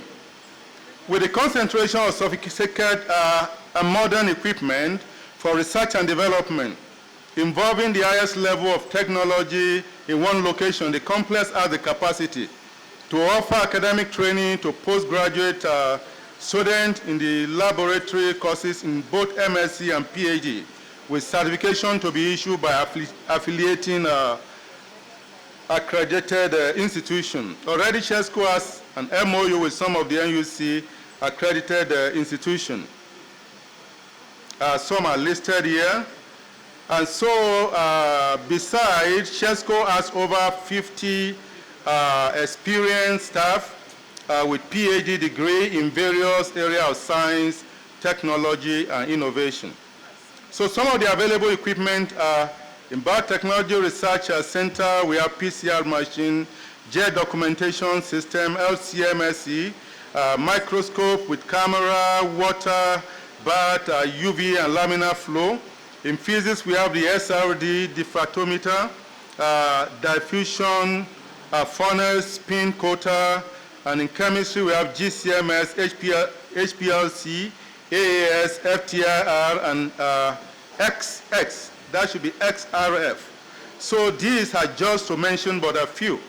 Summary, this is to reinvigorate the CHESCO mandate in manpower development and for the ministry to key into areas where the complex have the competency to cover both academic institutions do not in the area of laboratory exposure. And it can be said that presently there are a lot of people from different institutions running their postgraduate program. They come to CHESCO to do their practical work. And our prayer is for council, is hereby pray to approve and note to give approval for CHESCO to initiate the process with the National University Commission. Thank you, Ma. That is the first memo. The second one is synthesis of aluminum oxide from kaolin. And the purpose here is to inform the Council of the research initiative towards the production of aluminum oxide for possible use as adsorbent, catalyst support, and refractory material. Kaolin clay has abundant aluminum, which can serve as a source for the tailored synthesis of adsorbent, catalyst support, and refractory aluminum oxide, corundum. These properties are particularly attractive in absorption study, catalysis, and high temperature processes that require heat-resistant material. Summary. The research effort is to synthesize pure aluminum oxide for separation and purification of diverse products, synthesis and production of alternative fuel, and synthesis of pure silicon and silicone oil from quartz material. Prayer here, the Council is hereby pray to note CHESCO's capacity in the production of industrial chemical for eventual commercialization. Go to the third memo, memo number 3. synthesis of aluminum sulfate from kaolin. Here again is for us to inform the Council of the research initiative towards the production of aluminum sulfate from kaolin. And details, kaolin is among the most abundant clay mineral resources in Nigeria, which is attractive to pharmaceutical, painting, and other industrial processes for numerous applications. The kaolin is currently sourced as alternative source for aluminum for the production of aluminum sulfate used for water treatment. Summary, the research effort is to synthesize pure aluminum sulfate to aid water purification in our water works within the nation. And prayer, Council is hereby pray to approve and to know CHESCO capacity in the production of industrial chemical for eventual commercialization. I go to the fourth memo. This production of aluminum sulfate octadecahydrate from waste aluminum can. And the memo here is for information and action, and the purpose to inform the Council. The aluminum sulfate octadecahydrate have been produced from waste aluminum can. Aluminum sulfate octadecahydrate have been produced from waste aluminum can. This involves the conversion of waste aluminum can to a useful chemical which has numerous industrial uses. Aluminum sulfate octadecahydrate finds its use in water treatment, paper making, ceramic production, textile industry, cosmetic, pharmaceutical, just to mention but a few. And then the summary, the production of aluminum sulfate octadecahydrate for industrial application is ongoing. So prayer, Council is hereby to note CHESCO research effort in the conversion of waste to wealth. Then I go to the fifth one. Here is a development of National Electronics / Energy Storage Foundation Resource Base Center. Is from CHESCO, and this is for information. Purpose, to initiate the growth and development of basic electronic and energy storage industry for Nigeria. Details, the electronic and battery industry is one of the basic needs for technological development of a country. The industry has the capacity to generate several thousands skilled and unskilled jobs per annum. Similarly, having such an industry is a platform on which every engineering development and innovation is built. The energy storage industry, however, is the base on which energy storage battery and associated electronic components are developed. The battery industry includes, among other, development of facility for producing a large-scale various grade of battery for automobiles, backup power supply at home, industry, and handheld electronic devices. A simultaneous industry that should go with this is the electronic circuit board and system packaging facility, where both generic and custom metal and plastic-based packagings can be sourced for complete circuits. A third sector where intervention is necessary is in the production of passive components such as resistors, capacitors, inductors, switches, keypad, etc. Even though this is one of the bedrock of technological development and a large market is available within the country to absorb its product, it will not find private investor because of the high risk involved. This high risk because its success depends a lot on government disposition to support or not such an enterprise. For now, import of cheap Chinese electronic products and battery is a big disadvantage to any investor in this sector. If nothing is done to develop the base industry necessary for energy storage and electronic circuit development, Nigeria will never exceed the third world nation nomenclature, and we shall forever be import dependent for all our energy storage needs. Moreover, we shall not be able to join the current research and innovation in electronics. Summary, as a developing country, Nigeria cannot afford to be left behind with respect to batteries and electronic industry. Therefore, the Federal Ministry of Innovation, Science and Technology should act as a catalyst to initiate this development by getting the federal government to fund the development of this base industry that will be transferred to the private sector once the production starts. Prayer. Council is hereby prayed to note that the Shared Science and Technology Complex is already working on a small scale and prototype PCB production facility and fast acquiring practical knowledge of battery production from basic raw material as learning tools for large-scale implementation. Thank you. I'll take the very last one. That is memo number 6. And this has to do with tissue, engineered material for replacement and regeneration of damaged tissue. The purpose is the application of tissue engineer for improved health care delivery in Nigeria by CHESCO. Detail. Tissue engineering combines the principle of material and cell transplantation to develop substitute tissue and to promote endogenous tissue regeneration. The approach will close the gap between many patients waiting for organ transplantation due to end-stage failure and limited number of donors or organs donor available for such procedure. We are focusing on the development of tissue replacement therapy for accident victims who lost any part of their body, like bone, cartilage, ear, skin, replacement after fire burn. Patients with severe chronic diseases affecting major organs such as the breast cancer will vastly exploit the potential impact of tissue engineering technology. We have competence in tissue scaffold fabrication and human cell culture, which are prerequisites for tissue regeneration. Summary.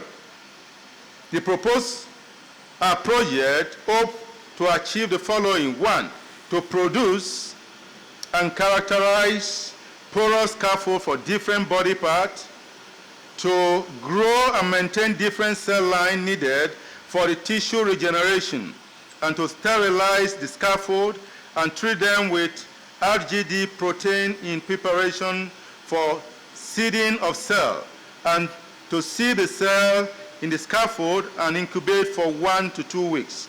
And 5, in vivo trial on laboratory animal by transplanting the regenerated tissue to the animal. And 6, clinical trial on human subject. And then 7, dissemination of the technology to other researchers for widespread knowledge and application. Prayer. Council is hereby prayed to approve the proposed project and potential collaboration with University of Abuja Teaching Hospital and Worcester Polytechnic Institute in USA. And CHESCO seek council approval for external funding to fast-track the implementation of the first stage of the project. Thank you very much, Madam. That is our submission. Yes. Comments? Comments? Where are these people now? They're just standing. They from Mike now. Okay, there's somebody on that side. Somebody is not moving. Person wants.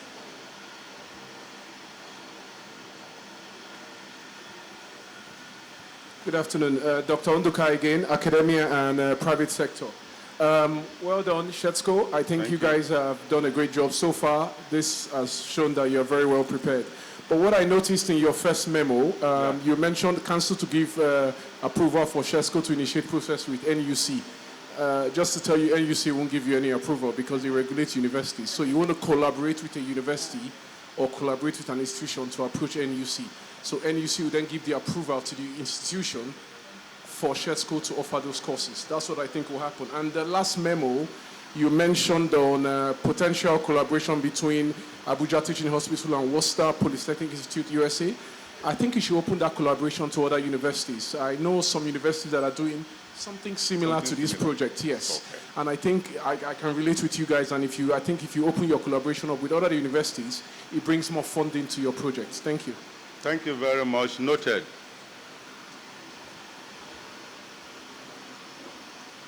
Permanent Secretary, my name is Pawayo Trefonowe, Permanent Secretary, Minister of Communication Science and Tech Bioso State. I want to commend Chefco for a very good job. Thank you. Very well done. Thank you very much. But I'd like to take us back to the FIRO on page 33. I noticed that all the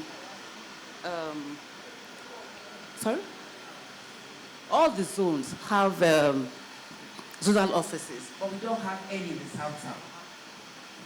Pointing that out, please. Thank you very much. She said Agbo, Delta State. It's not here. I didn't see it. That's why I'm mentioning it. Okay. Thank you. Thank you very much.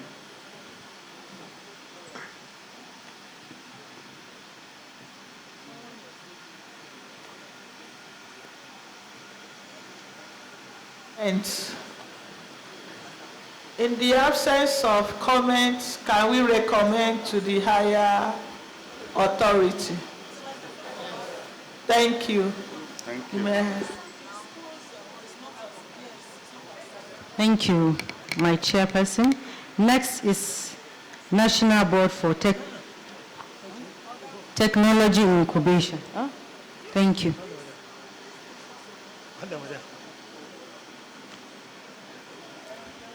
Good afternoon.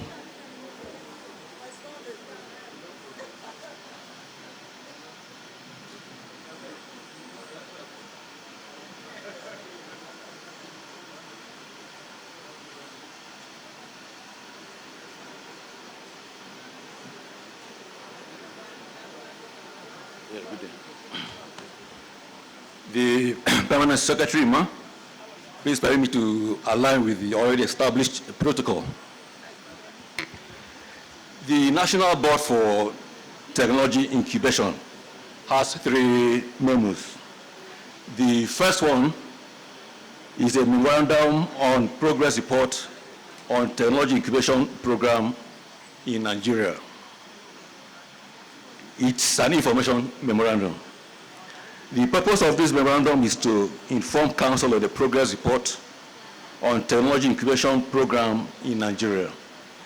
Council may wish to recall that the technology incubation program is an integrated support program provided by government, academic institutions, and the private sector, either individually or in partnership, with the intention of creating and nurturing of both value-added and technology-based partnership and enterprises. It is designed to speed up the commercialization of technological innovations by effectively linking talent, technology, capital, and know-how in order to accelerate the development of new enterprises.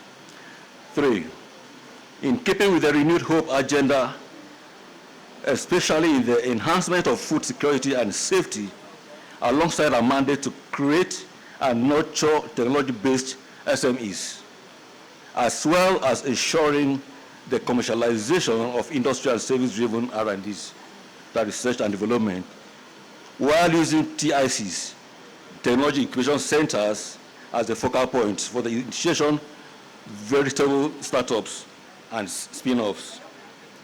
MBTI has recorded great achievement in many sectors, thereby enhancing economic growth, technology advancement, and food security and safety of our dear nation. Council is hereby invited to note, 1, presently over 3,000 products from TIC entrepreneurs are being sold in the market with numerous dealerships. The TIP Technology Incubation Program has initiated various skills acquisition programs to empower and create jobs for youth, women across the 6 geopolitical zones of the Federation. This has created over 10,000 jobs and economic growth in the country. Given the standard quality laboratories, tooling and welding workshops under the program, many fabrication entrepreneurs across the 36 TICs have invented, innovated, and produced so many agro-allied and industrial processing machines, which have improved abundant food products while enabling the churning out of many ingeniously needed and exportable products. Prayers.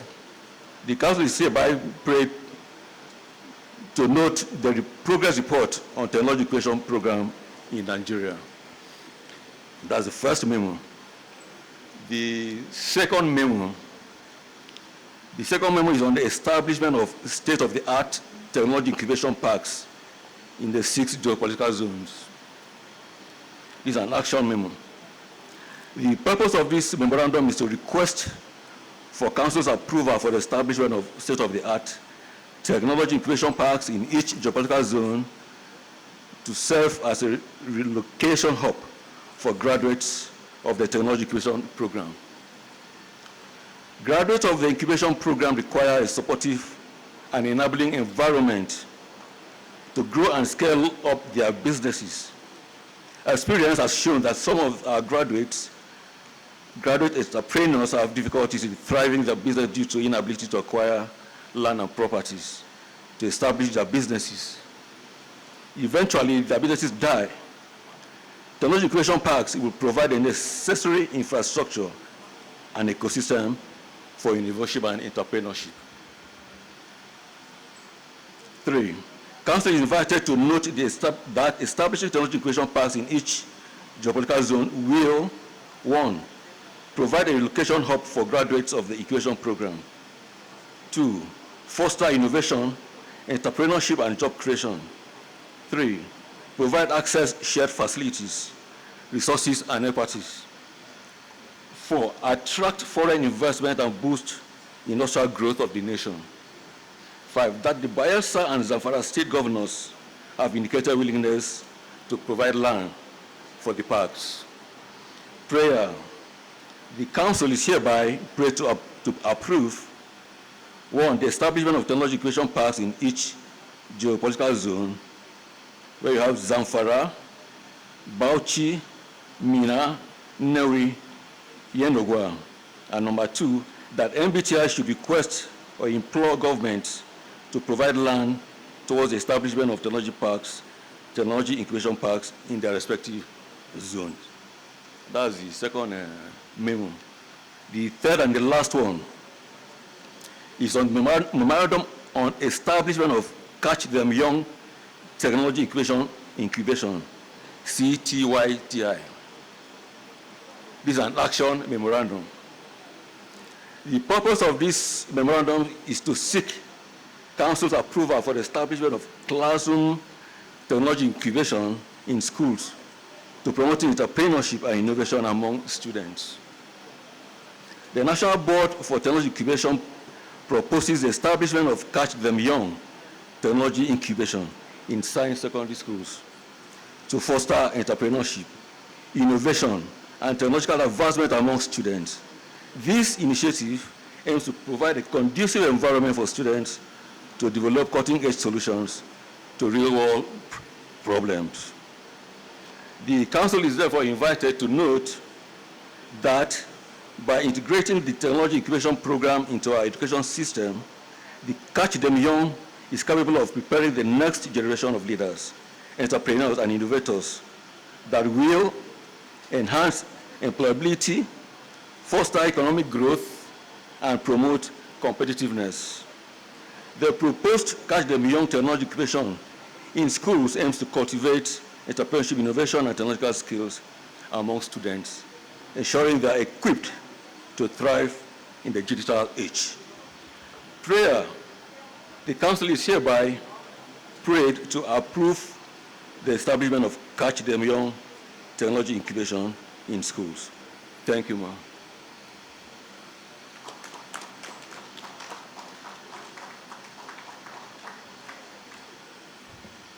Thank you. Any comment? Comment? In the absence of comments, can we recommend to the higher authority? Thank you. Thank you. Thank you, Permanent Secretary. Last but not the least is the Nigeria Institute for Leader Science and Technology, NILEST.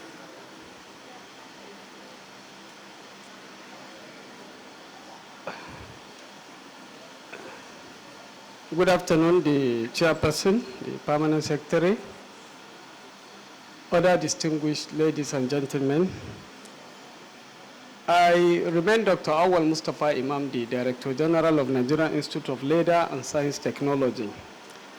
Talking about the extension centers or the spread of the centers of organizations, NILEST is an institute charged with mandate for research and training, and we have 25 extension centers with 1 regional center in each of the 6 geopolitical zones of the country. I have 4 memos to present here. The first one is Memorandum on NILEST Research and Development Activities. It's an information memo. The purpose of the memo is to update Council on the various R&D activities undertaken by NILEST.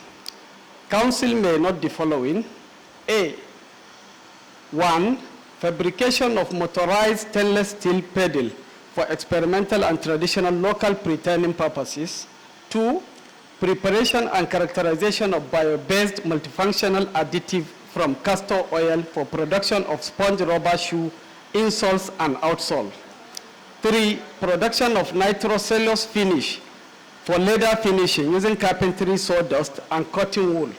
4, design and implementation of information management system for leather and leather products in Nigeria. 5, synthesis of modified silica and zirconium sol gel and their application for surface enhancement of leather. 6, leather insole incorporated biphyllum pinnatum extract for therapeutic evaluation in footwear products. 7, production of liquor from cashew nut shell oil for industrial application. Number 8, production of liquor from cashew nut shell oil for industrial application also. And the last one, production of immobilized microbial chromate reductase for treatment of hexavalent chromium polyternary effluent. And number 2, Council may further note that these R&D have the capacity to generate employment for youth in the cottage industries. Number 3, wealth creation. NILEST innovative research reduces production cost of the leather, thereby increasing income of leather actors in the nation. The Council is hereby prayed to 1, encourage MDS, organized private sector, captains of industries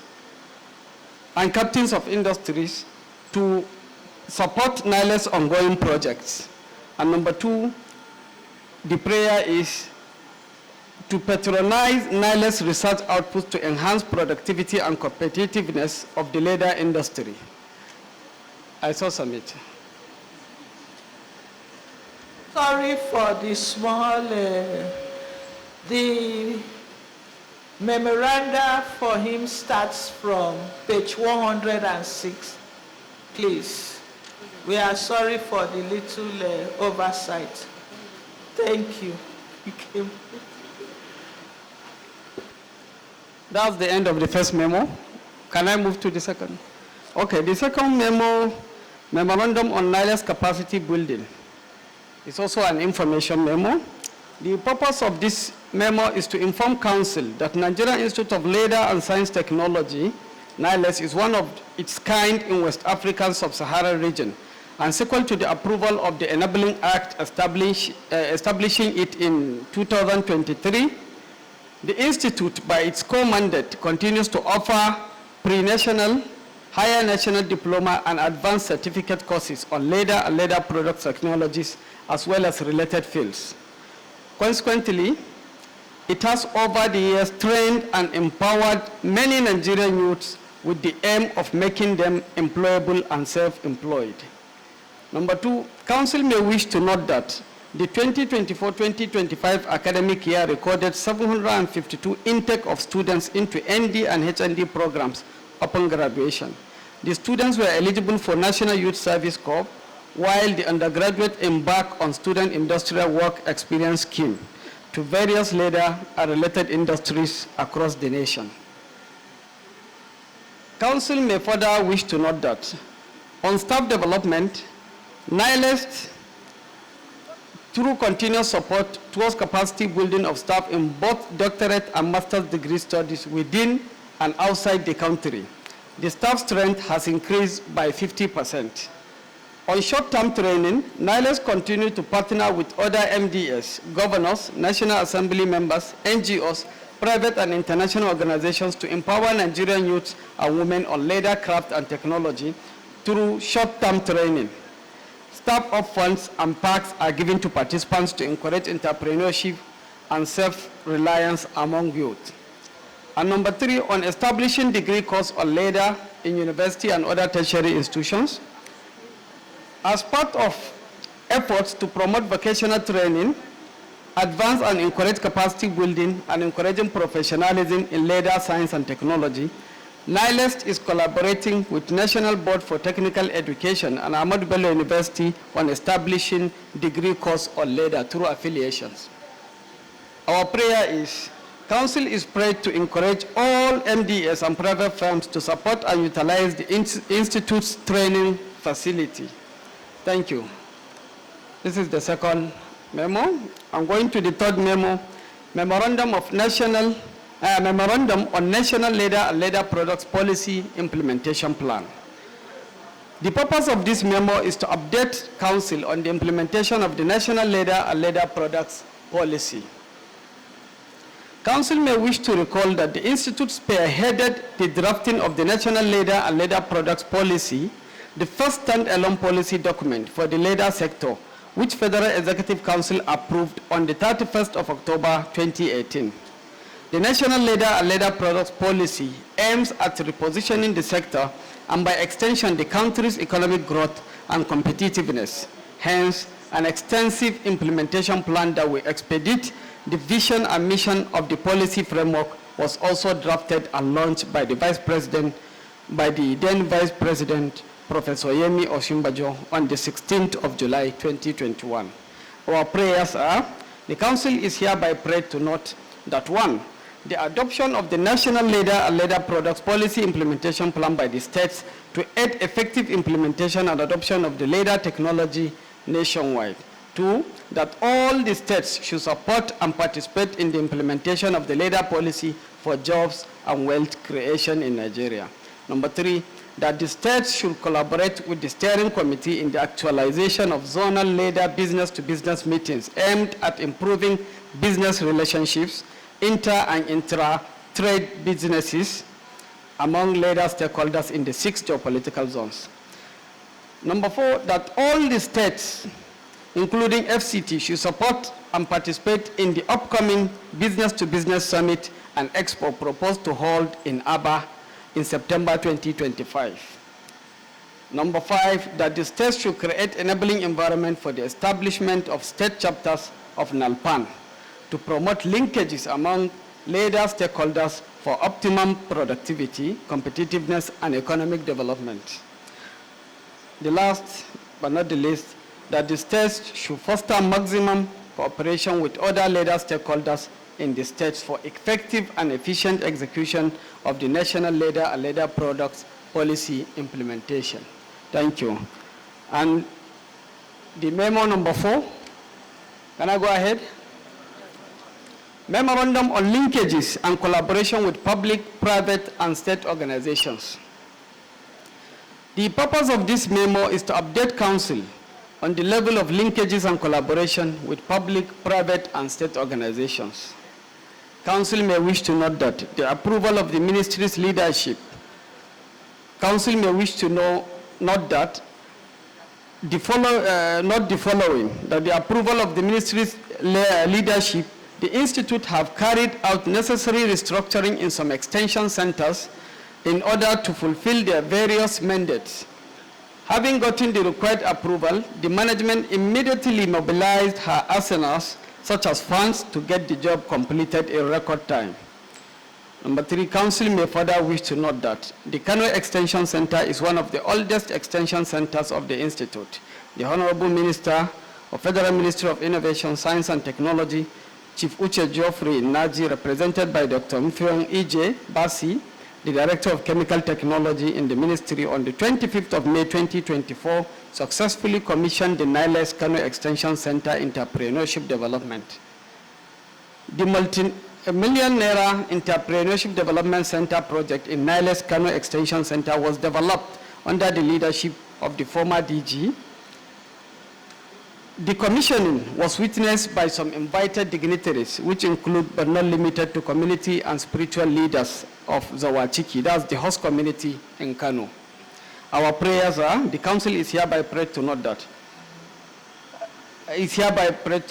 that, the need for all ministries and public agencies of federal government, state and local government levels to continue to take maximum advantage of the technical and entrepreneurial skills acquisition program offered by NILEST. Number 2, that the Institute has a lot of developmental projects, most especially in the areas of innovations, research and development, training, structural and human development, which will greatly enhance independency and self-reliance and gainful employment, thereby ultimately projecting per capita income of the citizens and national gross domestic products. Number 3, Council should therefore facilitate funding and extensively collaborations with relevant MDS, financial institutions in both public and private sector. Thank you.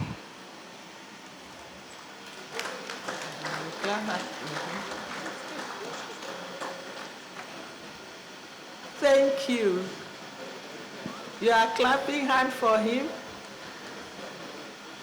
Him and his sister wish to explain to us how his memoranda came into this booklet, because it does not meet the standard of the council. How did you bring this into this booklet?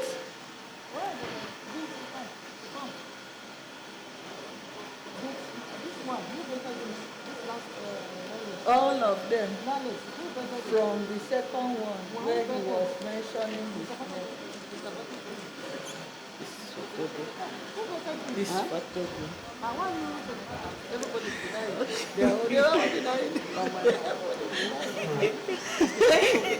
the one. Thank you so much for your rapt attention and interest in this meeting. Any comment?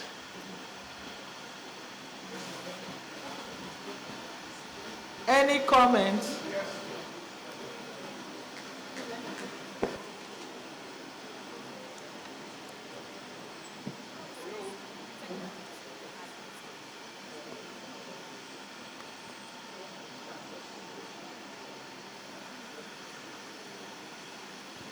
Good afternoon, Honorable Permanent Secretary. My name is Dr. Onduka again from Private Sector and Academia.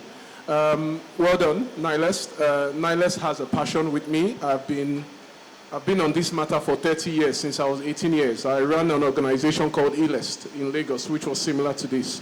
I think when you mentioned diploma advanced certificate courses with ABU, I think you should be thinking of leather engineering courses, or a course in leather engineering, not really leather technologies. When you convert animal skin to leather, it's a technology. But when you do that, it's an engineering process. So I think it should be a leather engineering course. And I think in that venture, you should also think of maybe getting the Nigerian Society of Engineers to be involved. So if you start from ABU, you never know, you can spread all the way down to other universities. And I think that will be very well. Noted. And may I say this again?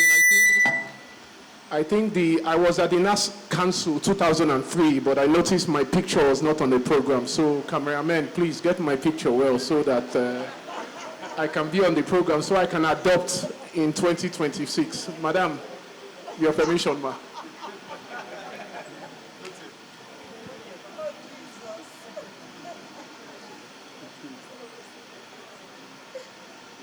Any other comment or question? In the absence, can we adopt it? His own will be in principle because we have to summarize it according to the standard of the council. Thank you. Thank you.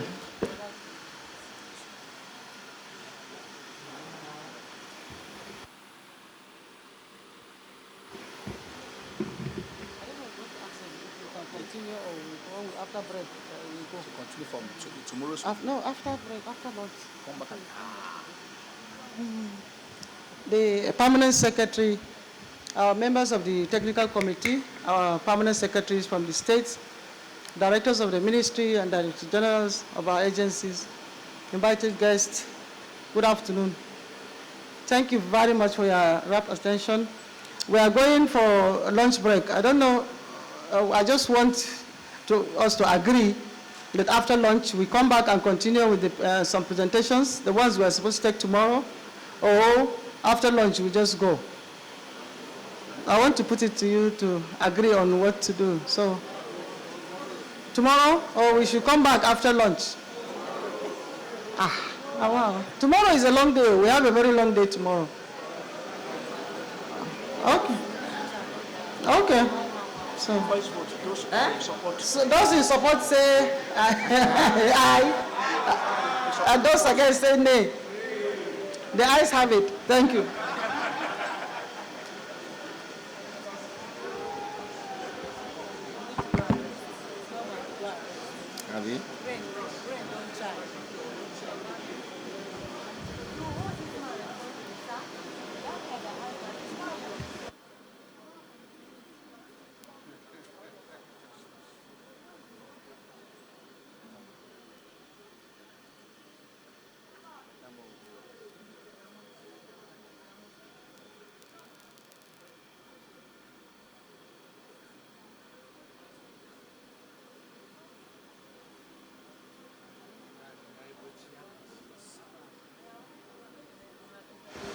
All right, very distinguished ladies and gentlemen, I have good news and bad news. I don't know which should come first. The good news is that lunch is ready. And the not so much good news is that the permanent secretary has overruled what the director had called. So in this case, the nays have it. According to her, we were supposed to be here for 5 days, but it was actually conscripted to serve for 3 days. And we have a lot for tomorrow and next tomorrow. And we still have time on our side. It's just 3:30. When we come back from lunch, the PS has directed that we all reconvene for the last time and take many other papers from the state's level. So those in favor of this now say aye. Those against say nay. You can't say nay. The ayes have it. My Pem Segma. That's all. So we now, like we did last time, let's maintain decorum. The permanent secretary, directors and directors general, and permanent secretaries from the states are the only dignitaries to meet at the upper chamber. Okay? And then those of us from states who are directors, there's an ante-room before the big room. Please, all the aides to all our dignitaries, please, let's have our lunch down here. Like I said earlier, the content remains the same. So we'll be back here at 4 p.m. in continuation of day 1. Thank you very much, distinguished ladies and gentlemen, for your time. Thank you.